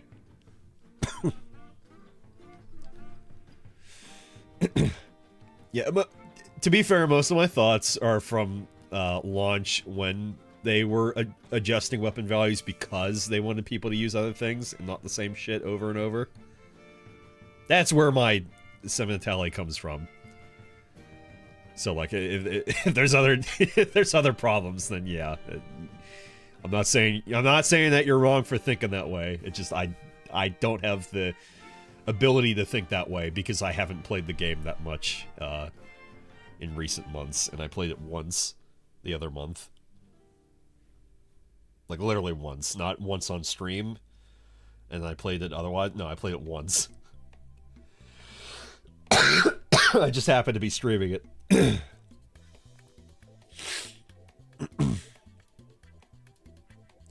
Enemies that existed at launch were all really well designed with weak spots and such attack patterns that allowed you to kill them with pretty much anything.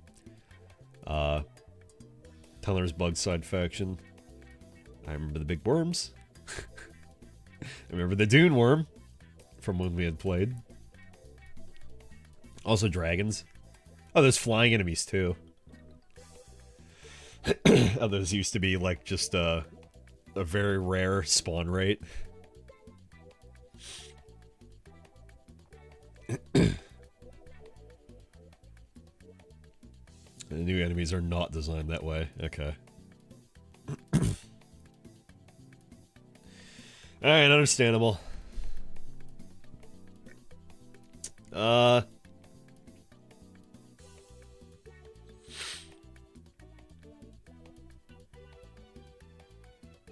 Did Marvel Rivals come out this year or last year? It's probably last year. It was last year.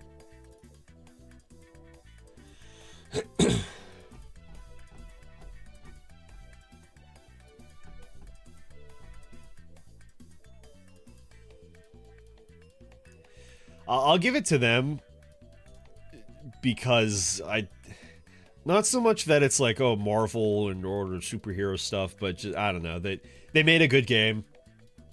It hasn't so far turned to complete shit like Blizzard and Overwatch has. I don't even know how people still play Overwatch 2. I heard that was getting more a new character and more content. I was like, I have not heard anything from Overwatch 2 this entire year. They're not doing anything bad, at least. But they're not doing anything great.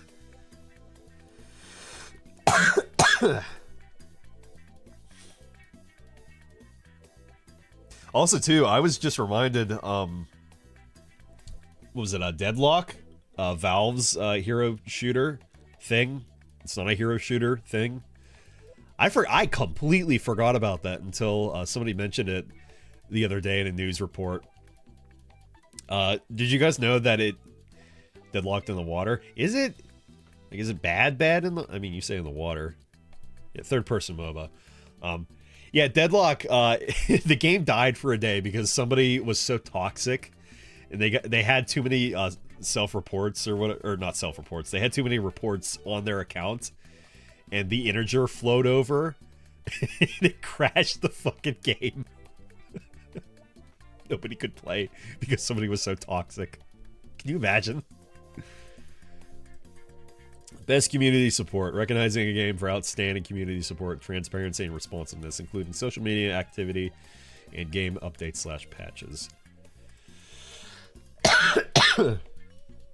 It's not like available, by the way. What do you mean not available? Isn't it out?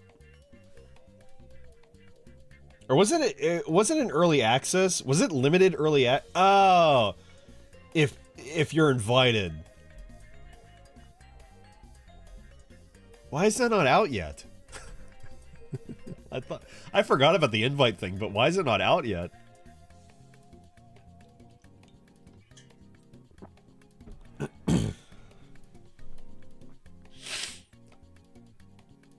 Understandable then. Deadlock is a game that would have remained hidden if a TF2 YouTube didn't Discord stream and someone recorded it. Yeah, that's right. It just ended up being like, oh, okay, here you go. Here's the thing, but invite only. It's alpha, not even beta. Okay, so it's not like deadlocked in the. It's not dead in the water, but it's not even officially out yet. Hey, speaking of, do you know Sony is still having to pay money towards Concord because they have to they have to bring out their they have to bring out their lawyers to tell people to stop trying to emulate Concord, emulate the servers. Fucking psychos are wanting to play Concord. Besides for like preservation's sake of this game was so bad it died so quick. I think that's funny. Sony still has to throw money at Concord, and it's for people to stop playing it. It's so ironically funny, it hurts. Anyway, community support. I mentioned the thing about FF14, Fortnite, sug me. We just talked about Helldivers 2. I have no thoughts on No Man's Sky. Baldur's Gate's probably going to win it because mod support and I don't know, they listen. Sure. Hey, best independent game for outstanding creative and technical achievement in a game made outside traditional publisher. Fuck you! I forgot. I didn't forget. I didn't think about it in this moment. Oh, this is fierce competition. Absalom, I was watching somebody play that. This seems like a fun game. I would probably enjoy this if I actually played games ever. Ball X Pit, I keep seeing people talk about, and I've seen a little bit of gameplay of it. I don't care for it. I don't hate it, I just don't care for it. I'll tell you what, a game that I don't care for, like, and not hate, but like I don't care for, Mega Bonk. Fucking 3D silly looking Vampire Survivors, and that's fine, but I everybody's fucking playing that. It's like annoying to keep seeing. It's like I don't care to like even put this on in the background on my side monitor as background noise. I don't care to watch this. Probably in the same way I don't care to watch Vampire Survivors. It's just Mega Bonkers all over the fucking place. I can't believe Slime Rancher 2 isn't here. I can't believe Subnautica 2 isn't here. That's funny. Blueprints. Yeah, I heard. I mean, everybody was talking about this. This is a genuinely well-designed game from what I've heard. Expedition 33 is Expedition 33. Hades 2, early access into, full release. I've said my piece earlier, and then Hollow Knight actually came out.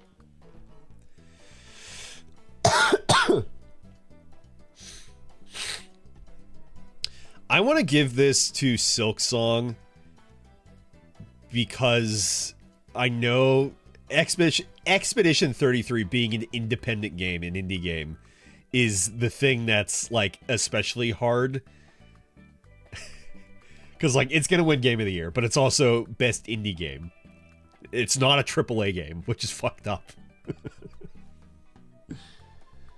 But I want to vote Silk Song, just... You know, Silk Song comes out and, oh, this, like...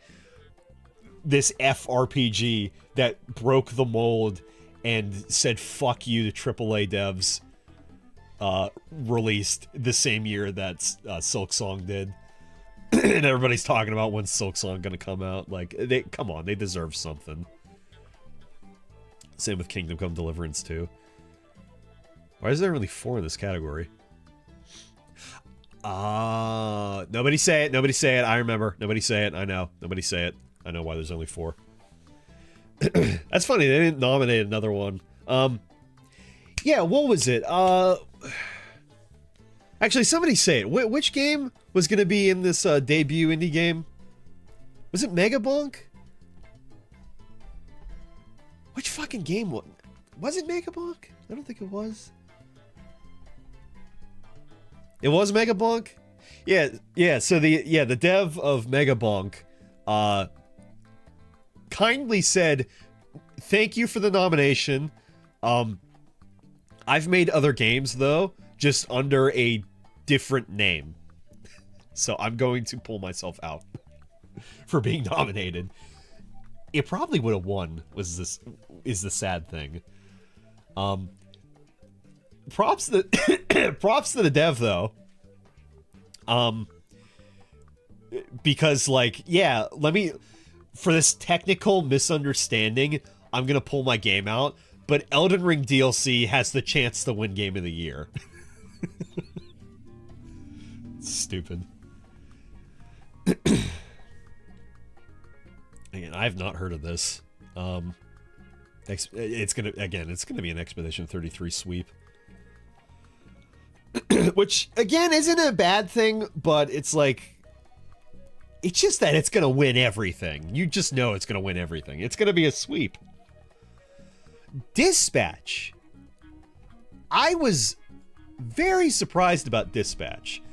I was watching a buddy stream it in Discord over screen share, and I was surprised at how good the writing was, or just at a minimum, how good the dialogue was. It all sounded very natural and very just down to earth for being the kind of game that it is, which is like, it's a Telltale formula, but then they add in like a computer based is the gameplay part of it, which I was asking my friend and he did not give me a straight answer on it.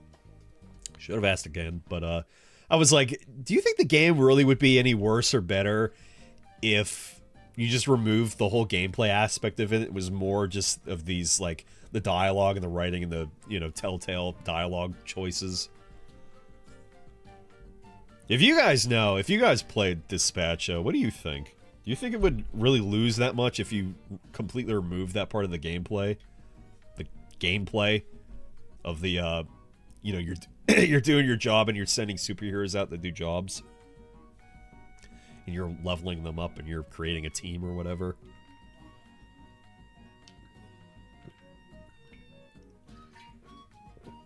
I feel like you wouldn't lose much. Although I know that part does affect some of the story stuff. I know it affects at least one thing. But, like, other than that, I feel like it probably wouldn't change very much. Anyway, it's going to be Claire Obscure Expedition 33. Stop saying the full name. I'm going to vote Dispatch just because I really like the dialogue and writing in that.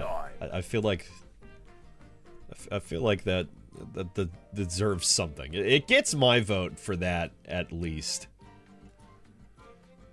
But again, it's going to be Expedition 33. Oh, here we fucking go. I haven't looked at all these. I saw this shit. Best mobile game for the best game playable on a mobile device. I'll say, hey, Bit, how you going? Like a posting. Hi, baby. Yeah, there she is. She's so sleepy. We went on a walk and we played with her whiny burger. Yeah. She's just been relaxing the whole stream. Oh my fucking goodness! Look at her, she's so cute! A puppy girl. Say hello! Hello! Hello! Hello!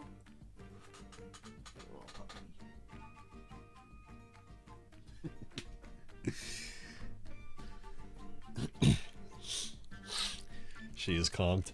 I it would have been worse if I didn't have her conked for stream. She would be patting at my chair and barking and whining. She hasn't barked a lot, but she barks when she wants my attention when she's sitting up on the bed. Yeah, I'm talking about you. Yeah, dog cam, by the way, the requested, not suggested, the requested dog cam would either be underneath my desk, which would be feet cam, or I would have to position it like up there on my ceiling.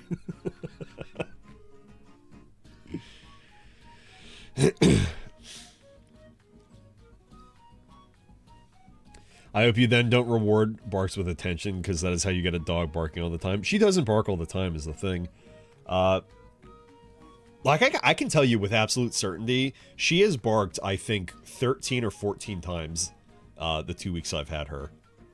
And it's either been because she's been playing, or she just wants my attention when she's on the bed.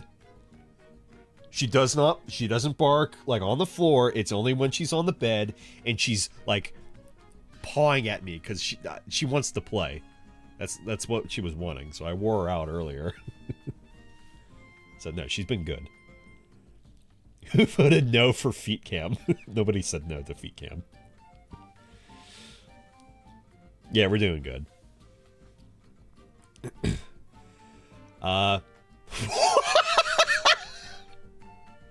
Best mobile game, Destiny Rising.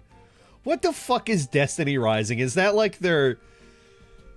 That's not like an actual mobile game. That's like their inventory sorter, right? What the fuck is Destiny Rising?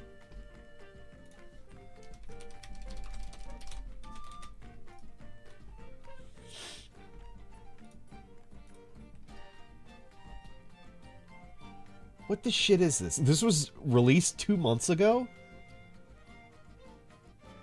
I think Armand told me something about this. Okay, it looks like Destiny 2, but it's not.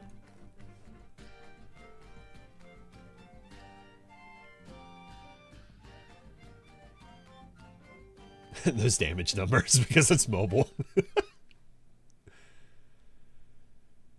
What is this? It looks like Destiny 2, but it's not Destiny 2. It's Destiny 2 with gacha and hot ladies. What is the gacha? Is it just for weapons? So where are the hot ladies? Do you get to play as the hot lady? The hot ladies are the gacha? You get to play as the hot ladies?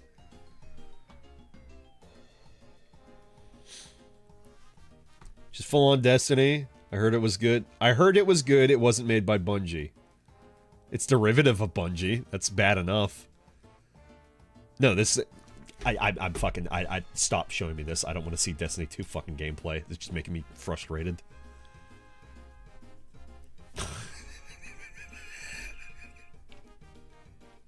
I can't fucking stand Bungie. They couldn't develop a game to save their own lives, which is gonna happen. They can't develop a game. They're gonna get liquidated, which they deserve.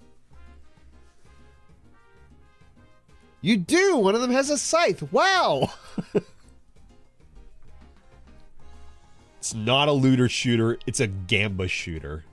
I fucking hate it here. Can I... let me... let me pull up the we hit F12 and I can edit edit the code, get rid of this choice being here. This makes me frustrated as well. They could have made a Persona game, even if it was a spin-off, which, I mean, this is. They could have made a Persona game. They didn't have to make Persona 6. I'm not saying that. Oh, my God. Fucking Persona fucking gotcha. Fucking dog shit. Fuck you. It's not that bad. It's really not that bad. Just irritating. I don't even know what the gameplay is, really. I mean, it's Persona 5, but... It's Persona gameplay, but there's gotcha. I don't even know how the gotcha is put into it. I can just assume it's probably the Personas themselves. Persona doesn't work as a fucking gotcha game. Fuck you. I have no clue what this is. At all. Uma Musume is probably going to win. Wuthering Waves. Actually, no, I'm surprised Zenless Zone Zero or any other... Actually, any Hoyo games are up here at all. That is actually very surprising. Because, like, Zenless Zone Zero is their newest one. Actually, no, that's not even true. They have a, it's not technically out yet. They have a cozy, Animal Crossing-looking game, Hoyoverse, that was in a beta that you could sign up for or get invited to or something. Yeah, no, I know ZZ was last year.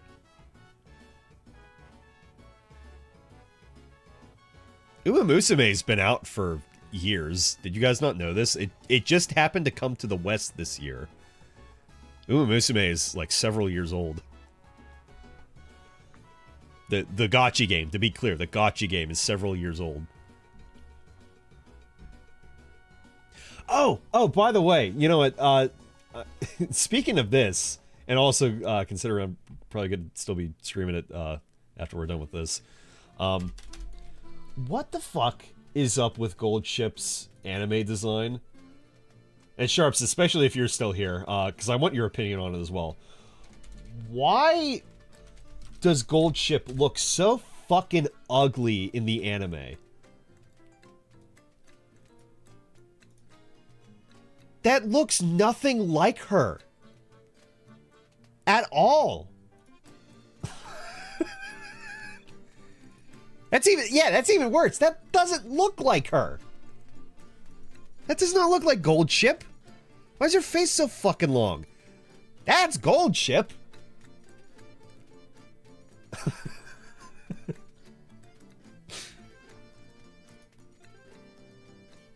Those look terrible.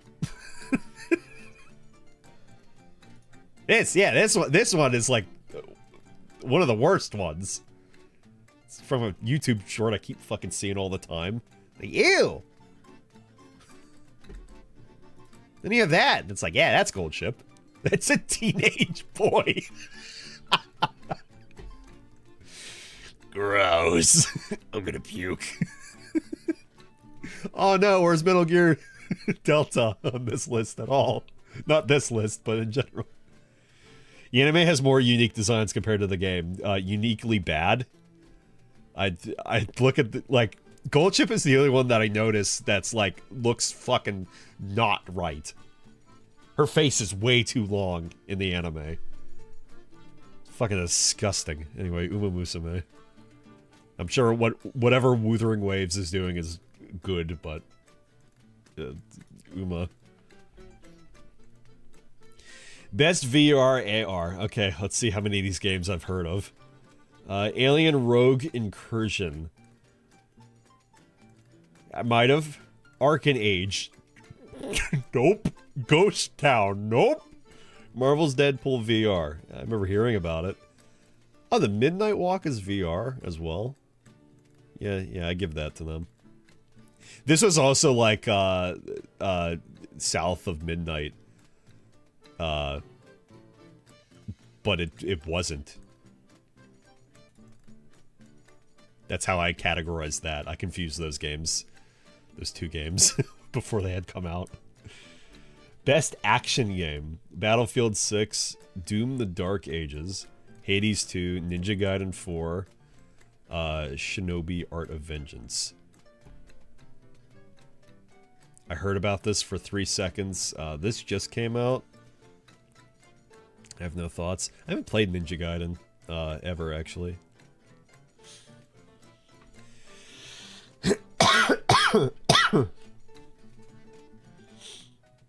Pete Parsons should get liquidated. I don't know what finances are.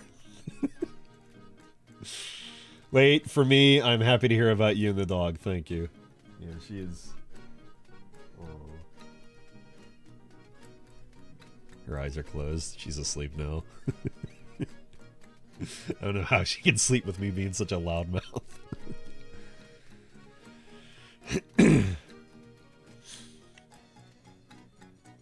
Yeah, but international release was this year. I think that counts way more.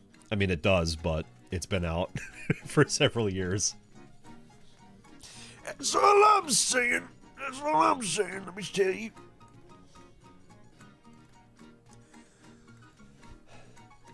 You know, I'm kind of sad that Doom didn't do as good as probably everybody expected it to.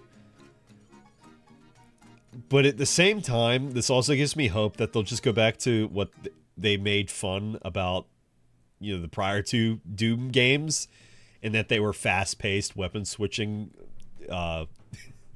jumpy shooters. Because, like, like Doom 2016, when I played through that again recently this year, that was a fun time. I wish I had actually done the...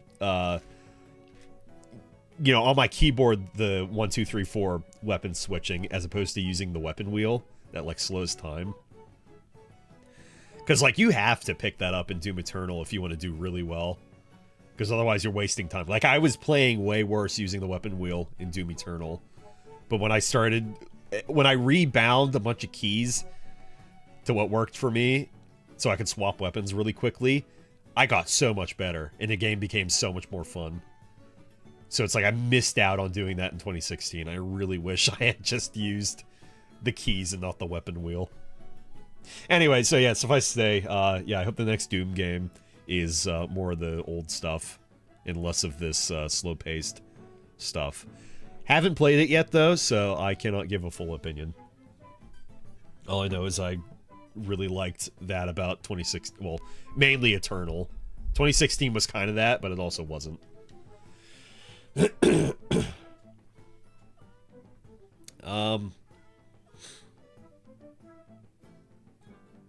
I guess Hades too. What would you guys vote? What did you guys vote for best action game? I'd probably vote Hades too, I guess.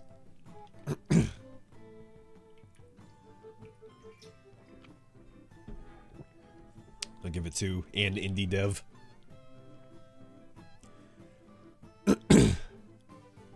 Really, the slow-paced combat is not as satisfying. It's still really fucking good, though. And had a lot of technical problems, too. That's not necessarily, you know, defining the action part, but it did have a lot of technical problems when it released. And on the different designs games didn't do, it because it's easier to animate and reuse models than give everyone a unique. Those are a lot of words that you just said. I'm gonna vote for Hades too.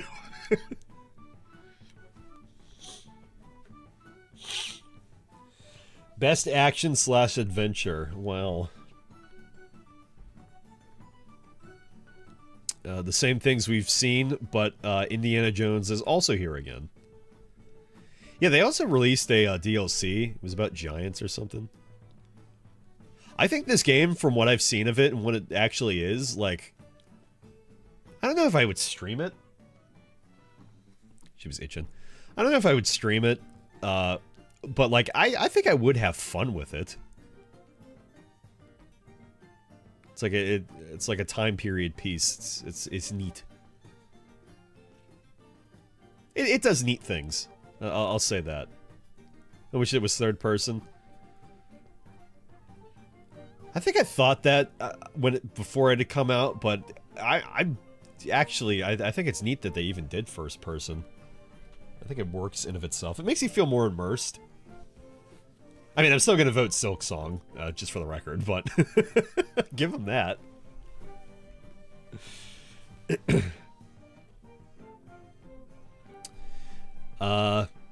Best RPG. Yep. We have Avowed, which yeah, people did not talk about this very much. It reminded me too much of, like, just whatever other first person. Yeah, it was a game. How's Avowed even here? There weren't a lot of RPGs released this year, guys. You don't understand. Yeah. Expedition 33, it's probably gonna win. I'm gonna actually vote for Kingdom Come Deliverance 2. They're not gonna win, but I would like them to win. Monster Hunter Wilds, as I'm sure you all know, it's made me more sad than anything this year. Because if I loved this game, I would have already been at high rank, and I'm not at high rank. That performance update, by the way, should be coming out, or it is coming out next month, along with, I don't know if it's coming with adjacently with Gogma, but just FYI.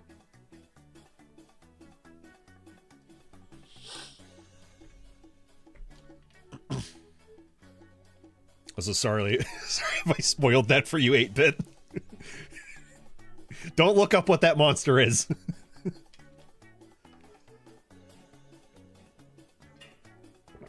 It's an old monster.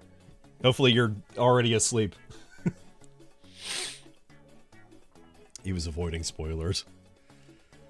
Oh, that's funny, actually. You have Avowed, and then you have The Outer Worlds 2.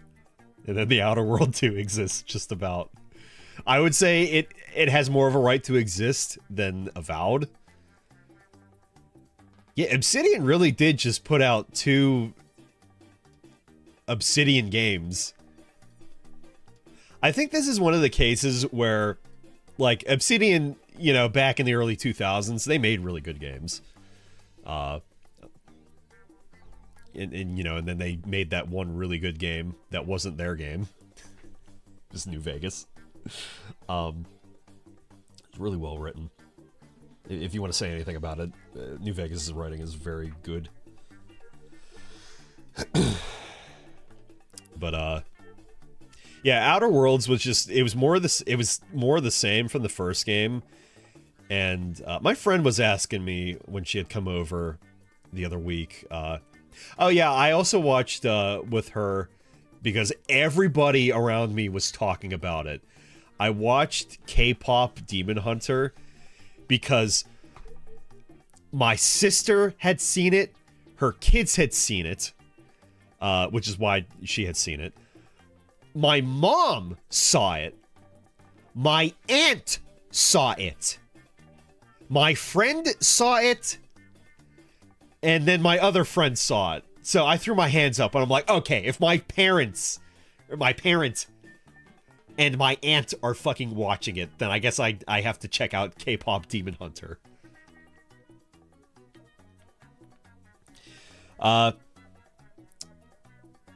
It was more, I enjoyed it, for the record. It was more of a musical than I thought it would be. Like, the one sequence where the main guy and the main girl are singing. And that goes on for like a full 3 minutes. That's a full 3-minute song. It was more musical than I thought it would be.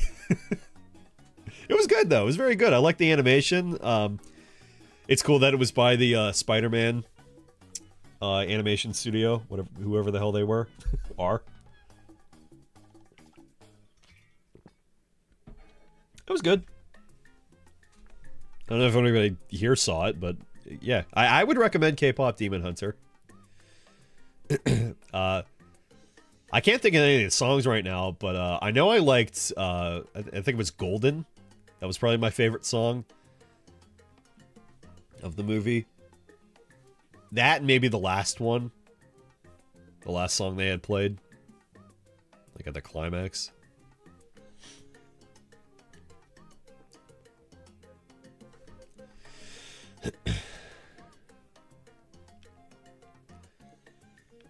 Not sure if saying the name wrong on purpose. I do that a lot. What am I saying wrong? Is it Golden, or are you talking about K-pop Demon Hunter? Am I saying that wrong? It's actually J-pop. Or do you mean Tyranny? Anyway, yeah, Kingdom Come Deliverance. Best fighting game. Yeah, I heard people were mixed on this because, let's see, game that released, collection, game that released, collection, game that released. It's Hunters plural. Oh, fucking sug me. K-pop Demon Hunters.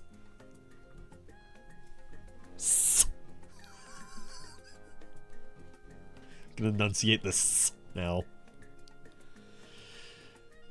It was good.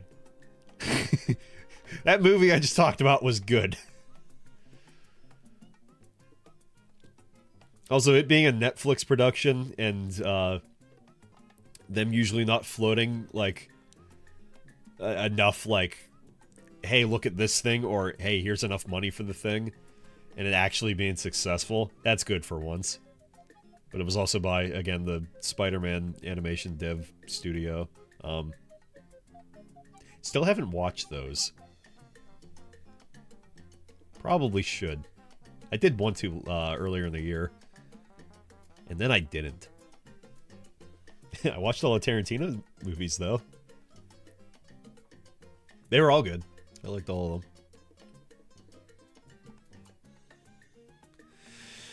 them.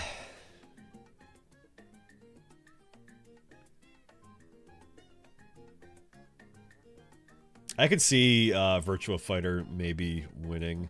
I haven't heard... I'm not in the realms of, you know, I play fighting games, but I hear enough about them. Did you watch Django? Yeah, years ago. Yeah, if you missed it, here is my top 9. My top 9 list of all of Tarantino's movies. Starting from my least favorite, which was... It was still good. They were all good, for the record. Death Proof, Reservoir Dogs, Jackie Brown, Kill Bill. Both, by the way. Just both. Because Kill Bill is just... It's one thing. Once Upon a Time in Hollywood, Inglourious Bastards, Pulp Fiction, Django Unchained, and my number 1 is Hateful Eight. Because the suspense in that movie is really fun.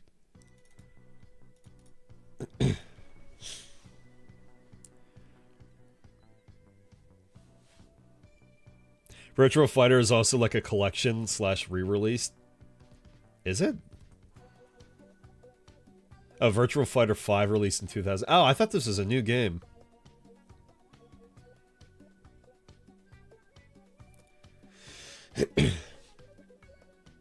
Oh, that's right. 2XKO is by Riot. Yeah, so then it's Riot Games and Fatal Fury, which is actually a new game. Yeah. I mean, I was probably going to vote Fatal Fury. But yeah, we'll do that. Best family for the best game appropriate for family to play, irrespective of genre or platform. Yeah, Lego Voyagers. There's Donkey King. I don't know if that's a family game. I don't know if I play that with my family. Can you even play this with multiple people? I don't think you can. Why is this here? It's a single player. Yeah, I play it with my family. Yeah, we all take turns touching the controller. Lego Party, which is like Mario Party, Lego Voyagers. That was a cute game from the trailers. I like that. Mario Kart World shouldn't have been open world. Sonic Racing Cross Worlds. I don't know who... Bravo to that family. I don't know who is playing Sonic Racing Cross Worlds with their family. Just like Sonic All-Stars Racing Transformed, that's a great kart racer. Cross Worlds, I heard, is also a great kart racer. Hey, Miyaga Monkey, how you going?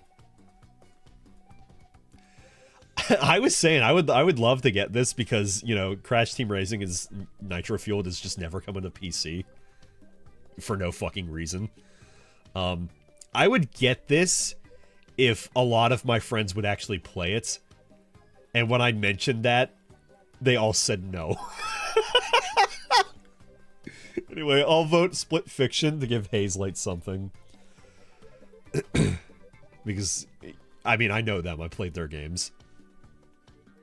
I would give it a try. I know you would give it a try. It's also a $70 game, is the thing, too. I mean, not where I would get it from, but, you know. $70. I don't care if it has Hatsune Miku in it.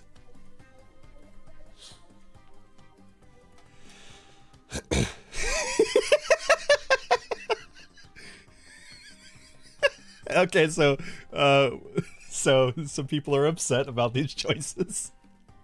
Best sim / strategy. Final Fantasy Tactics. I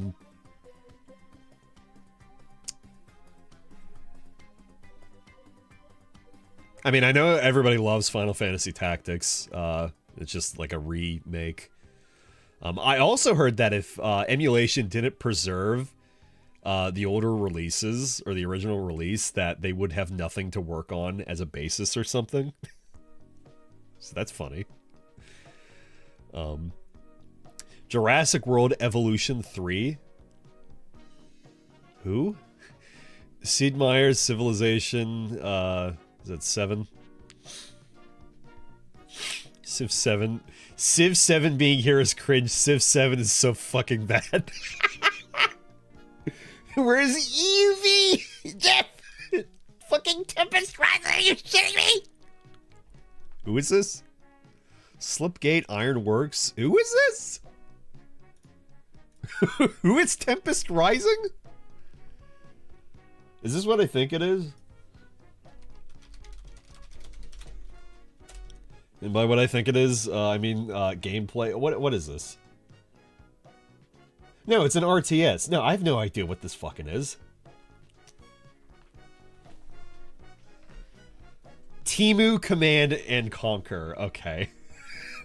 Really shitty version of Command and Conquer. Okay. Well, you have to understand, there weren't a lot of sim strategy games that released this year. Does anybody know what this is? 11-bit, 8-bit, did you make this? The Altars. Who is The Altars?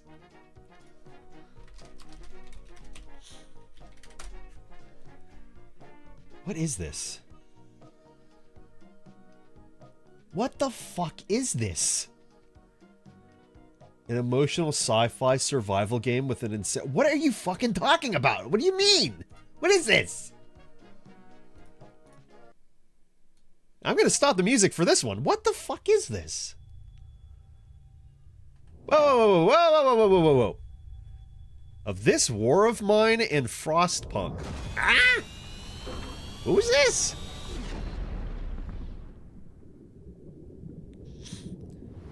Oh, hey, Tim Rogers. I watched his... You could change. Shut up. I watched his LA Noire review. It's a glorified Let's Play, but it's still really good. I watched that the other night. Well, for a couple of days. Yeah, that was really good. So I've been rewatching his videos when I've been going to sleep. The decisions you regret. Anyway, what is this? And see the outcomes of those choices with your very own eyes. Yes, what is it? The story of Yandol, a simple miner who survived a crash landing on a hostile planet. He quickly realizes that what was supposed to be a lifetime job opportunity turns into a desperate fight for his life. That's Yan a run will need cycle. to handle a Oh, that's large pretty. mobile base that's Can I go there? designed to be operated by an entire team of qualified personnel. Oh.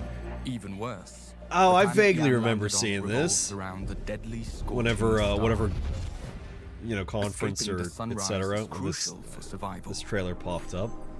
Despite his best efforts, Yan simply lacks the time and skills to deal with all these problems on his own. But the planet Yan is stranded on is home to a mysterious substance called Rapidium. With its use and the help of the quantum computer on board, Yan is able to create alternative versions of himself. Okay, well, I get the idea. So, yeah, so that's why it's sim strategy, because the fucking base building part.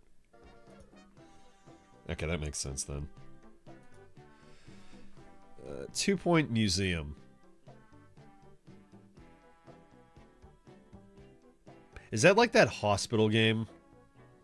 That narrows it down. But it's a museum. Is it just museum running? Yes? Okay.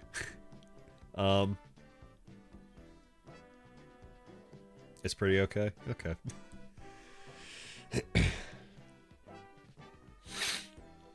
That Frontier game released. We're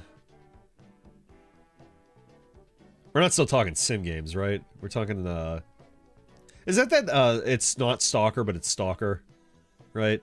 Or no, that's Pioneer. I don't know what Frontier is then. I don't think.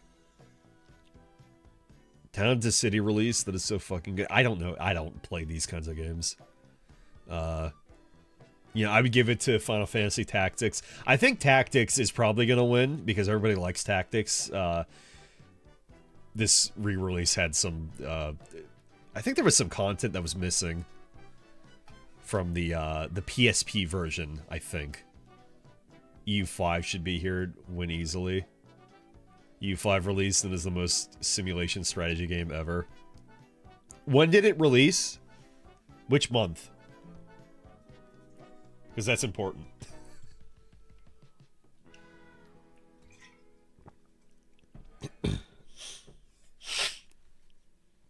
Early November? Ah, yeah, see? Nope. That's why it's not here. It's the same sort of thing. Yeah, 3 weeks ago. No, see? Yeah. No, that's way too late. That's way too late in the year.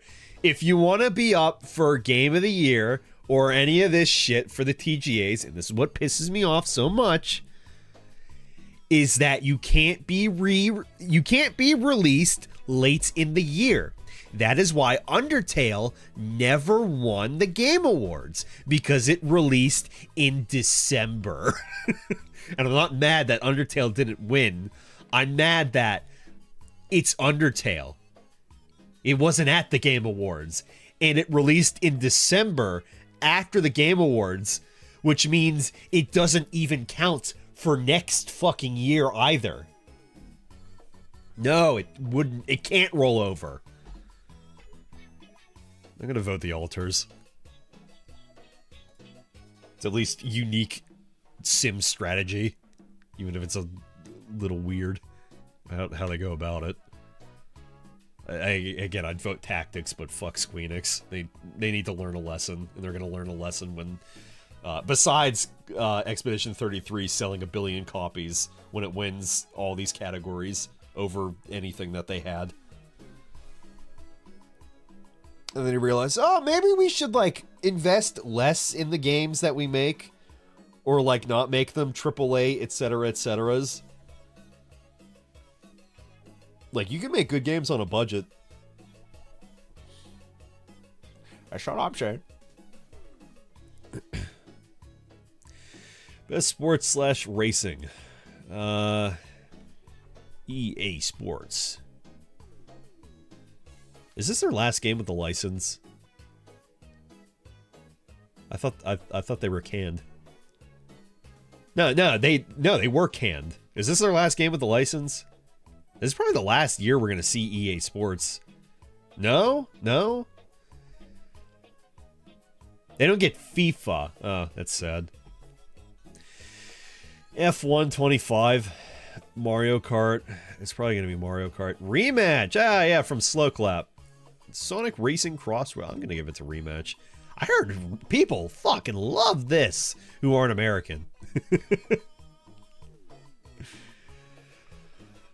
Like, for the people who are American that I know really liked Sifu and, you know, Absolver, they were like, oh, their next slow clap game. And it's a soccer game. They were all upset, but but then I heard like, oh no, this game is doing really well, actually. I wish I had friends to play Rematch with. Well, you don't. I won't be one of them either. Ah, best friend slop. Arc Raiders, Battlefield 6. Oh, what the hell? Night Rain's not up for Game of the Year? Peak Split Fiction. Narc Raiders. Arc Raiders, hands down. I better be careful. I don't want to have another Swedish flag moment. I feel like with the way my mouth is running, I haven't streamed in so long. It's gonna happen. Yeah, Arc Raiders. I almost bought that, but then I got a dog, so that was quite a bit of money. To invest in, you know, getting her stuff. And getting her too. She wasn't like $1,000 or anything, but there was an adoption fee. Like I said though, I was lucky I didn't have to pay for like spay and neutering, anything like that.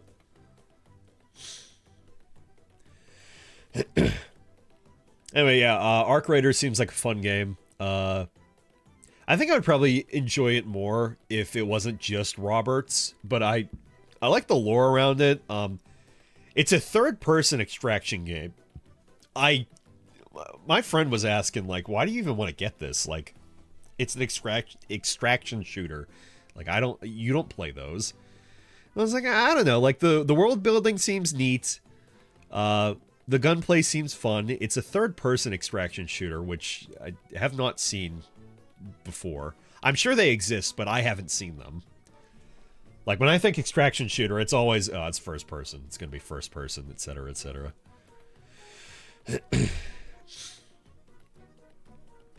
Anyway, a lot of people had fun with Battlefield 6. I was not one of them, because I didn't play it.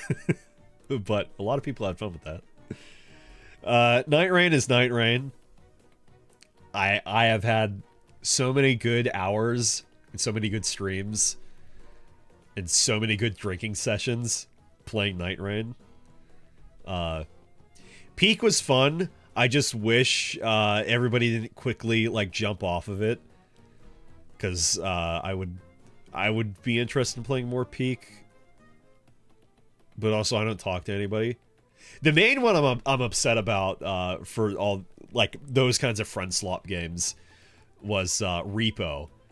Like, I did want to play Repo. Nobody plays Repo. But if I said, oh, hey, guys, you want to play Repo? You guys want to play Repo with me? And I bought Repo, they would probably play with me. But I feel like everybody moved on past Repo, so... So I missed that train. I haven't seen a lot of it, but it just seems like a fun game. It seems like, oh, I can't even think of the name. Fatal Company. It just seems like Fatal Company, but just more to it. Just a little sillier. Oh, by the way, has anybody played Where the Winds Meet? Or, sorry, Where Winds Meet. Not Where the Winds Meet. Where Winds, all of them meet. Does anybody have an opinion on that?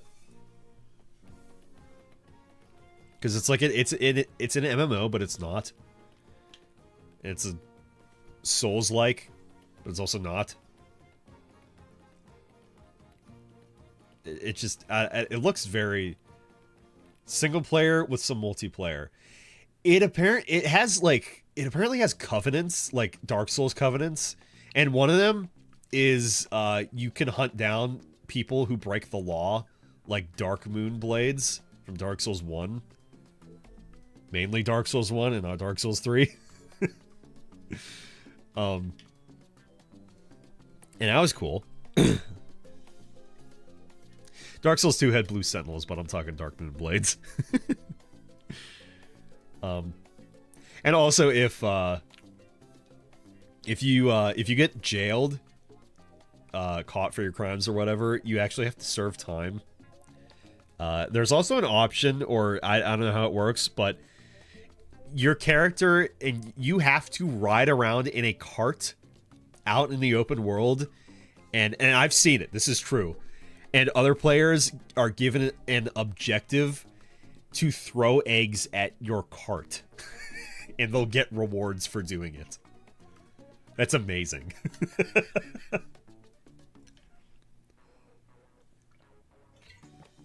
But, like, other than that, it just seems like a very bland, like, it's not an MMO, but the characterization and the voice acting, it seems very fucking just MMO, is what it screams to me. Which is like, yeah, it's good in some areas, but then in, like, the acting, the quests, and so on, it just fucking falls flat. Rebo had a big update recently. I wouldn't know. Still Quaid. It's still Quaid. It's still played quite a bit. So I've heard. But that's good. Adoption fees are generally, like, kind of weird. What do you mean I have to pay so you guys don't... so you guys have to not pay for this dog anymore? When I look at adoption fees, it's mainly just to cover any of their costs, since, you know, they're usually non-profit. Or all are non-profit. I don't know. Did you see the 309 news? No. No, I did not. Also, with the way I'm talking and, like, I'm, like, straining my voice, no Uma today. I'm sorry. I have had every intention of playing it today. It's not gonna happen today. If I don't have any, like, work that has a deadline on it going on tomorrow, I'll stream again tomorrow. I promise I will. And I'll do Uma. But I did at least want to make sure I, you know, voted, and you know, you guys can meet Balalaika. So sorry in advance. Yeah, no Uma tonight, but yeah, if I don't have a deadline on anything that pops up, then I will stream again tomorrow. For certain, I'll do Uma then. But yeah, I don't know what's up with my voice. It's like I'm, like, partly losing it. It's not because I'm getting sick. Anyway, it was the Neo 3 news, not the 309 news. Night Rain. Best adaptation. This is it. This is a new category. This is new. Recognizing outstanding creative work that faithfully and authentically, Devil May Cry, adapts a video game to another entertainment medium. A Minecraft movie. Is that what it was called? A Minecraft movie? I guess I never really thought... Everybody just referred to it as the Minecraft movie. Was it a Minecraft movie? It gave us such legendary moments as Chicken Jockey. That's it. Devil May Cry, I heard, was good and not good. Good because it was just, yeah, it's Devil May Cry, and it's like, oh yeah, it's fun. Not good if you're looking for something that's, if you're looking for something that's, authentic to Devil May Cry. I mean, it's like an alternate thing. They made Lady like a Nazi cop. She was never a Nazi cop. Devil May Cry is something that was made in 2007. It sure was. I appreciate the Limp Bizkit for the opening. That was especially funny. I didn't watch that though, and I don't think I care to.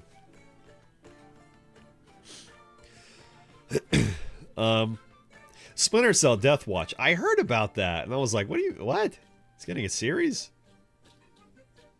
I heard nothing about that. Otherwise, I'd seen it, like, within the past few months. Surprised. The Neo 3 news. Game area is like the previous game and not open world. Yeah, it's what they kept saying was it's gonna be more open area, like open battlefield. That's what they initially had said, but that made me kept thinking it was gonna be open world. But that's good to know though that's how it's gonna be. It is gonna be level based still. Like, it's gonna be hard to top Neo 2. Neo 2 was a fucking phenomenal game. That is why it is in my top 15 favorite games. But, I don't know. Neo 2 went through, like, all of Japanese history during the Sengoku period. So, it's... And, like, I grew up on learning all those, you know, names of all the famous warriors. You know, playing Samurai Warriors and stuff. So it's like, I had emotional attachment to those characters. Granted, Neo 3 is also going to take place, I think, towards the end of that period. If you're playing as, sorry,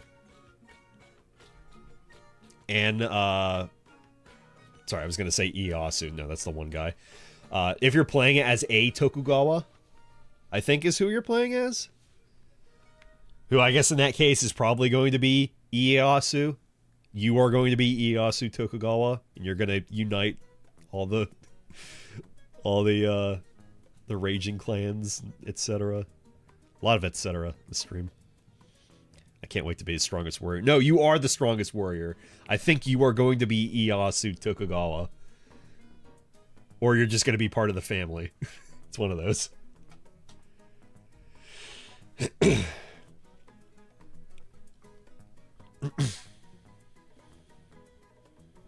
Dead franchise getting stuff, big sad. Which one is that? Huh? Wait, what? Until Dawn had an adaptation? What?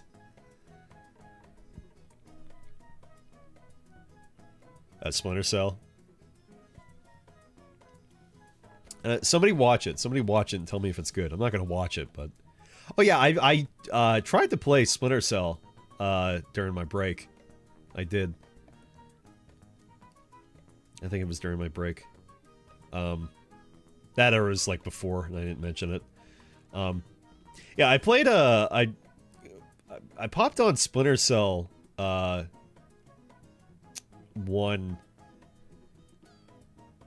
Yeah, I emulated it, and I was like, yeah, this is cool, but yeah, I could buy it on Steam and, you know, get the playtime and all that and just have it on there. I think I'll do that. And I bought it on Steam.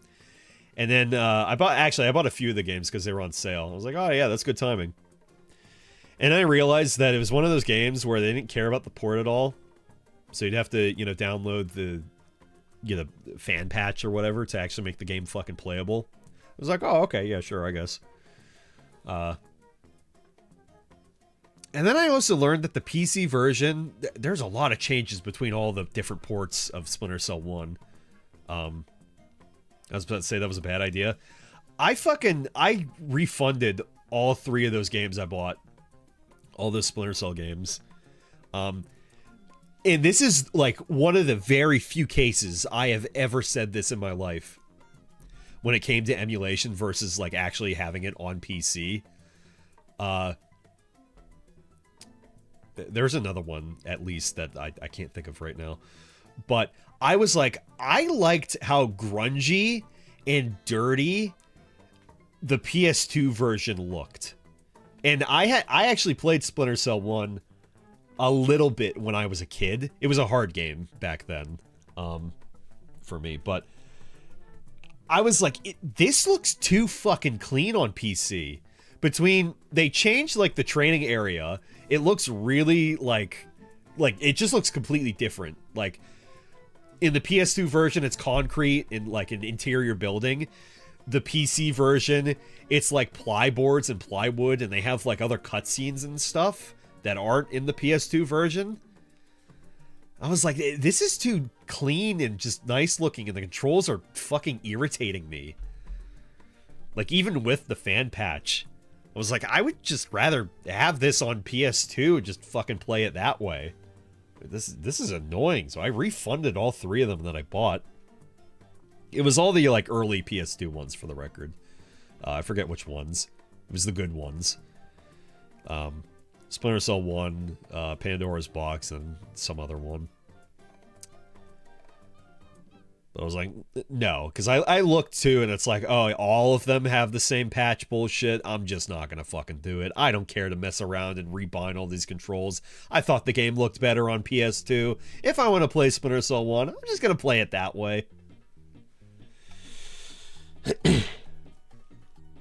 Sorry. Anyway, there's also The Last of Us Season 2. Which, besides being an adaptation of The Last of Us Part 2, I love that they also fucked this up, and nobody liked it too. That's not true. People liked The Last of Us Part 2, but people were like, no, the writing wasn't good. And it's like, that's what I've been saying. That's what I've been saying the whole time. Part 2 didn't have good writing. The gameplay was fun.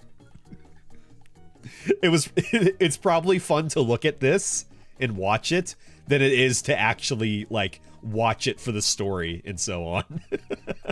Yeah, they did the same thing again. They just didn't learn.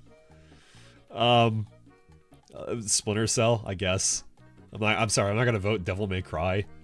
They made Lady a Nazi cop for no reason.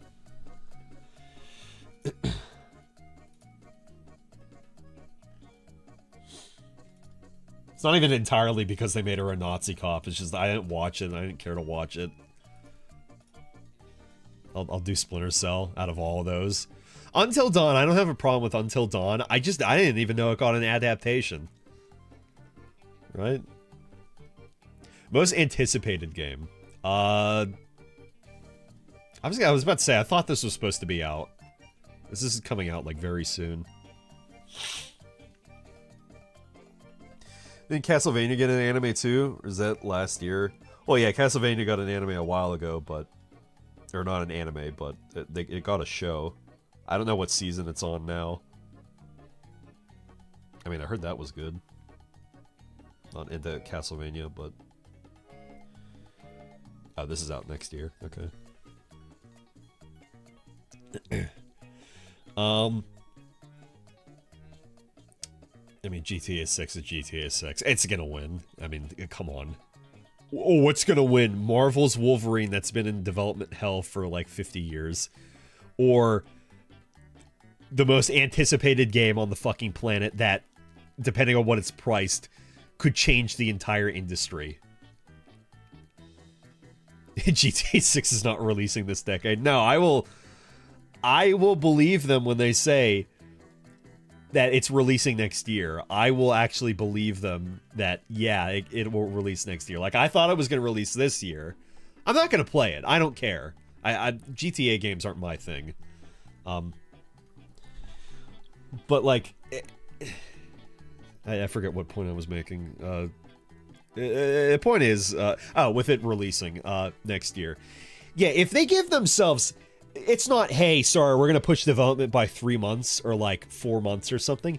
They said, we're going to release this allegedly the following year at the same date late in the year. So, like, I believe them when they say that, yeah, it's going to release next year. It's going to be priced $100. Let's hope not. Have microtransactions for the multiplayer. Of course it is. And that will be what they are building the game around. That's how it goes. I am still shocked that Red Dead 2 got any more multiplayer content. I am shocked. I haven't played it. But hey, it's almost Christmas, so it could almost be time for the yearly... Let's hop on Red Dead and play poker. That we also don't do yearly. But we just say that we do yearly because we did it like 2 years in a row, I think. Yeah, bi-yearly, but like the bi is a bigger distance.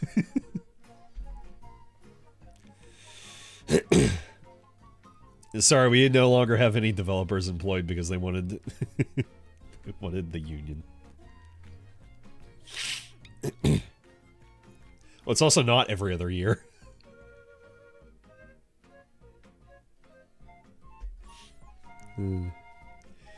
A feature that was in GTA 5 was only available from an app on your phone, never got patched into the game, so those features could still be used. I have no idea. Resident Evil Requiem and Witcher 4, which was like a tech demo. That's what that was. This is gonna be a porn game. When this gets released, this is gonna be a porn game when people are done with it. I'll go with that one because that's the one that I actually play. Yeah, here we go. Content Creator of the Year. Yeah, I was waiting for this. Okay, so we got, I don't know him. I unfortunately know him. I do know him. That's surprising. I kind of know her. Why is she up? Actually, I thought this was going to be somebody else for the VTuber category. Oh, it's just more Kojima. What happened to Peko? What happened to Peko? Does he hate her now? Has he moved on? He's like, I'm going to get all of these content creators nominated in Hololive. That's what I'm gonna. That's Kojima. It's me, Kojima. Burnt Peanut. I have been seeing him pop up recently, and I think it's because he was nominated for like content creator stuff. There was a ceremony or award show that happened for content creators recently, or was going to happen. I think it's happening soon. People were talking about Burnt Peanut. I've seen a few clips of him, and all I really have to say is just based. I'm sure he's a nice guy. It just reminds me too much of the Annoying Orange, and I don't hate the Annoying Orange, but I mean, look at that face. I wouldn't vote for that. I wouldn't watch that. I would be embarrassed watching this if I watched the Burnt Peanut.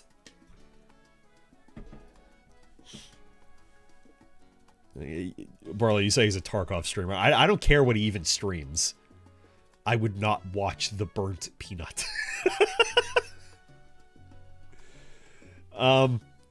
There's a chance that Kai could win it just based on clouts. I'm actually really surprised Critical is up here.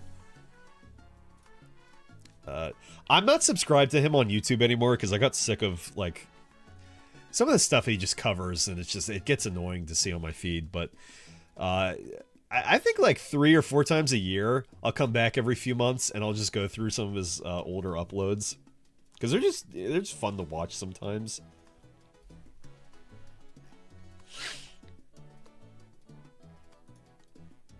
And I vaguely know who she is, just based on Hololive.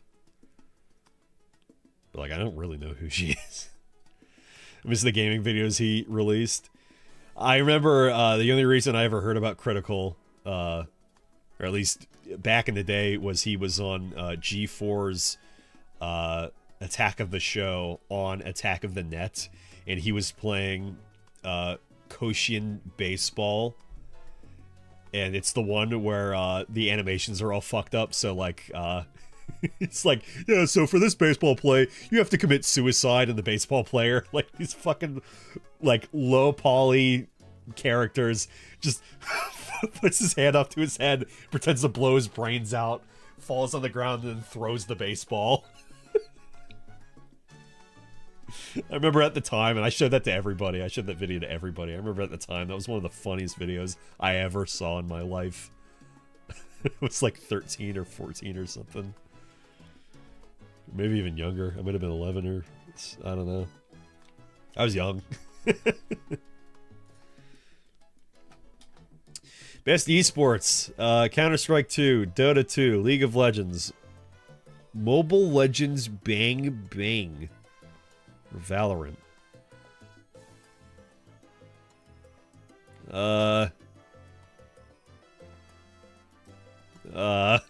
Two Riot games or two Valve games, and one to Moonton game.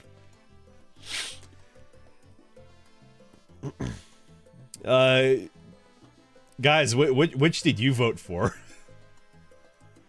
So shooter, MOBA, shooter.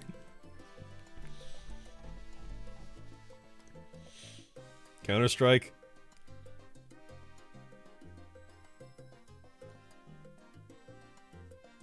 I guess. I mean, all I know is, like, I don't know what Counter-Strike has done in, like, the past year. Besides Gabe dethroning the ability to make money. Dota is just League, and I don't like League. League is the most toxic game on the planet. I think esports is dying. There was a Monster Hunter Wilds Hunter speedrunning competition thing. There'll always be events. There'll always be things like this. I don't think esports is dying. It's still a huge industry. Especially in China and Asia, etc. So on. Counter-Strike makes the community angry at it for not being the center of attention. Like, I have no thoughts. All of these categories past content creator, which that was even surprising that I knew anybody off of that list, because I usually don't. Or like I know Critical. I should say I watch him, but I don't watch him often. But I at least have watched him versus everybody else who it usually is on Content Creator of the Year. Right.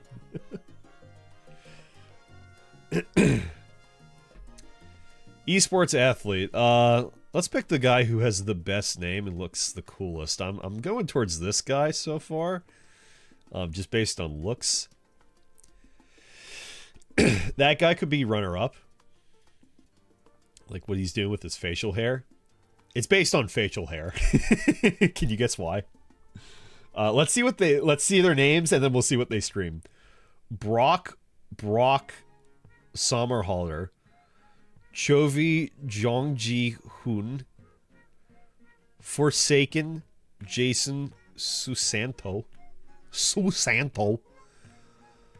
Kakeru Watanabe, Menard Sol Leonardo, okay. You guys gotta have better names. Mathieu Herbert. Herbo. You know, I'm done embarrassing myself. Valorant, League of Legends, Valorant, Street Fighter, Counter-Strike 2. I'll go with Menard. He has cool tattoos. Oh, he's got a Red Bull sponsor as well. Yeah, we'll do that. Way to go, Menard. Guys, remember Menard for whenever the... When's the award show happen? I gotta write this down.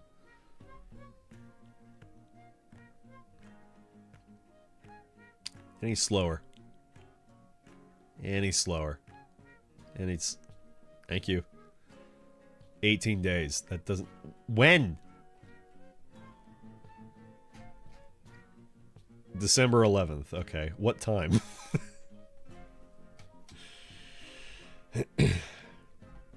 Best esports team. Genji. NRG. Team Falcons. Team Liquid PH. Team Vitality. League, Valorant, Dota, Mobile Legends, Bang Bang. There it is again. Counter-Strike 2. I think I voted who looked the happiest or who looked the coolest last year, so let's do that.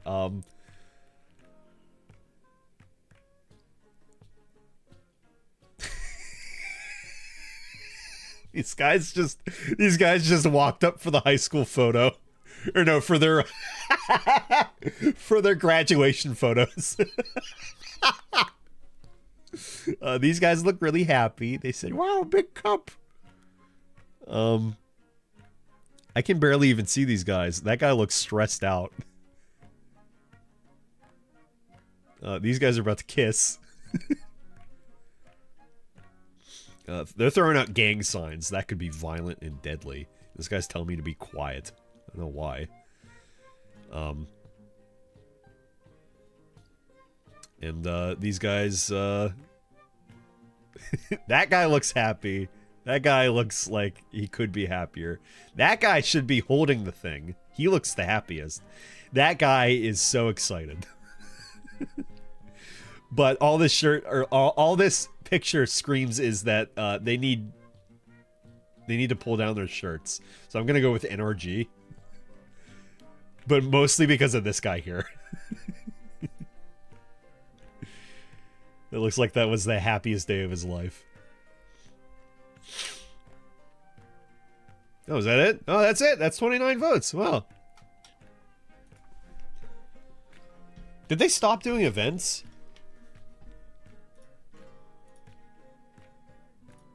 I think they stopped doing events. Because wasn't that one of the categories? It was like, oh, best event of the year. Yeah, no, that was a thing. I remember voting on that. I'm glad they stopped doing that. Were there no good events?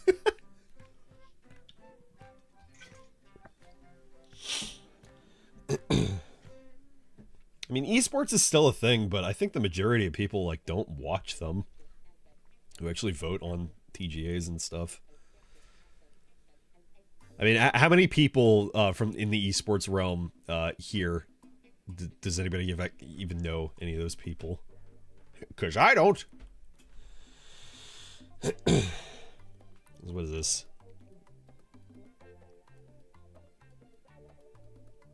Oh, there's a second round? Players voice 3 rounds, 3 chances to vote. 30 nominees vote for 10.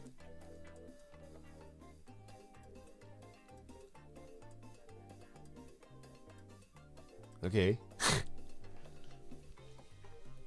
Well, I did the main voting, so there's that. So, yay, we did it. Yay. Yeah, that took, what did that take, like 2.5 hours? Yeah, it's getting late. My stomach has been, like, making noises at me for the past, like, 2 hours. I was like, I'm going to play, Uma, and I'm gonna be really hungry. No, if I don't have anything on my schedule tomorrow, which is a good chance, like, I have work to do, but it's not gonna be, released until February, with, it's comic book channel stuff. It's based around Invincible season 4 releasing. I'm working on some videos for whenever that releases. I have a bunch in the chamber too, so lots of opportunities to make money. You could eat a horse. I could eat leftover Chinese food that I had from yesterday. Alright, but before I lose my voice anymore. Yeah, so nothing on my schedule. I will be back tomorrow. I will stream Uma Musume. I really hope I can fucking finish it. Finish a run. And good old Curry-chan can win. It'll be great if she wins. If she doesn't win, then, like... I mean, if somebody put channel points towards, like, the redeem, and they wanted me to play Uma Musume again, then I guess I would do another run with another horse. If not, do a run again. No. No. I would say, if anything, I hope, I would hope that I at least get to, like, the final race. Because I think you can lose completely, like, lose your run before the final race. I would want to get to the final race, and even if she loses at that, it would be the excitement of getting to that point. There's at least that. Like, yeah, it would be great if one of the Hornses won. At the same time, playing that on stream and reading all the dialogue. It's a visual novel. It takes a long fucking time for me. And also, I have to do the commentary as a streamer. Otherwise, I would be hitting the skip button on everything. So yeah, if you want to see me stream it, 100k in change per Uma Musume run. And reminder too, Barlow had redeemed in October Bubsy 3D, so we have Bubsy 3D coming up as well.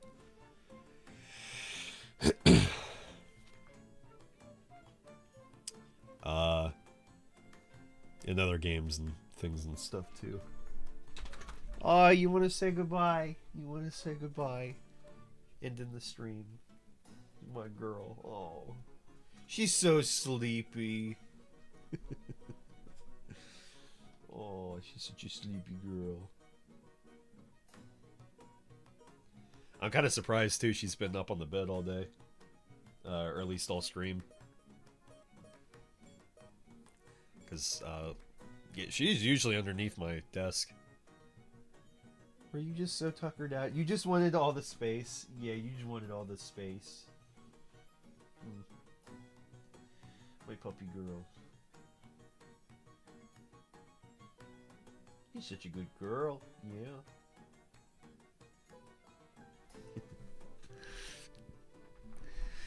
But alright. I'm gonna take my semi-bald headed ass. I'm gonna go eat some food. I'm gonna stop talking too. Talking too much. But yeah, thanks y'all for hanging out. Thanks for being here, meeting Ball Leica. For those who stuck around for the rest of the stream, I appreciate y'all. Lurkers and so on. I didn't say hi to everybody, by the way. Hi, everybody. I forgot to do that at the start of the stream. I knew why everybody was here. They were just here for the dog. That's fine.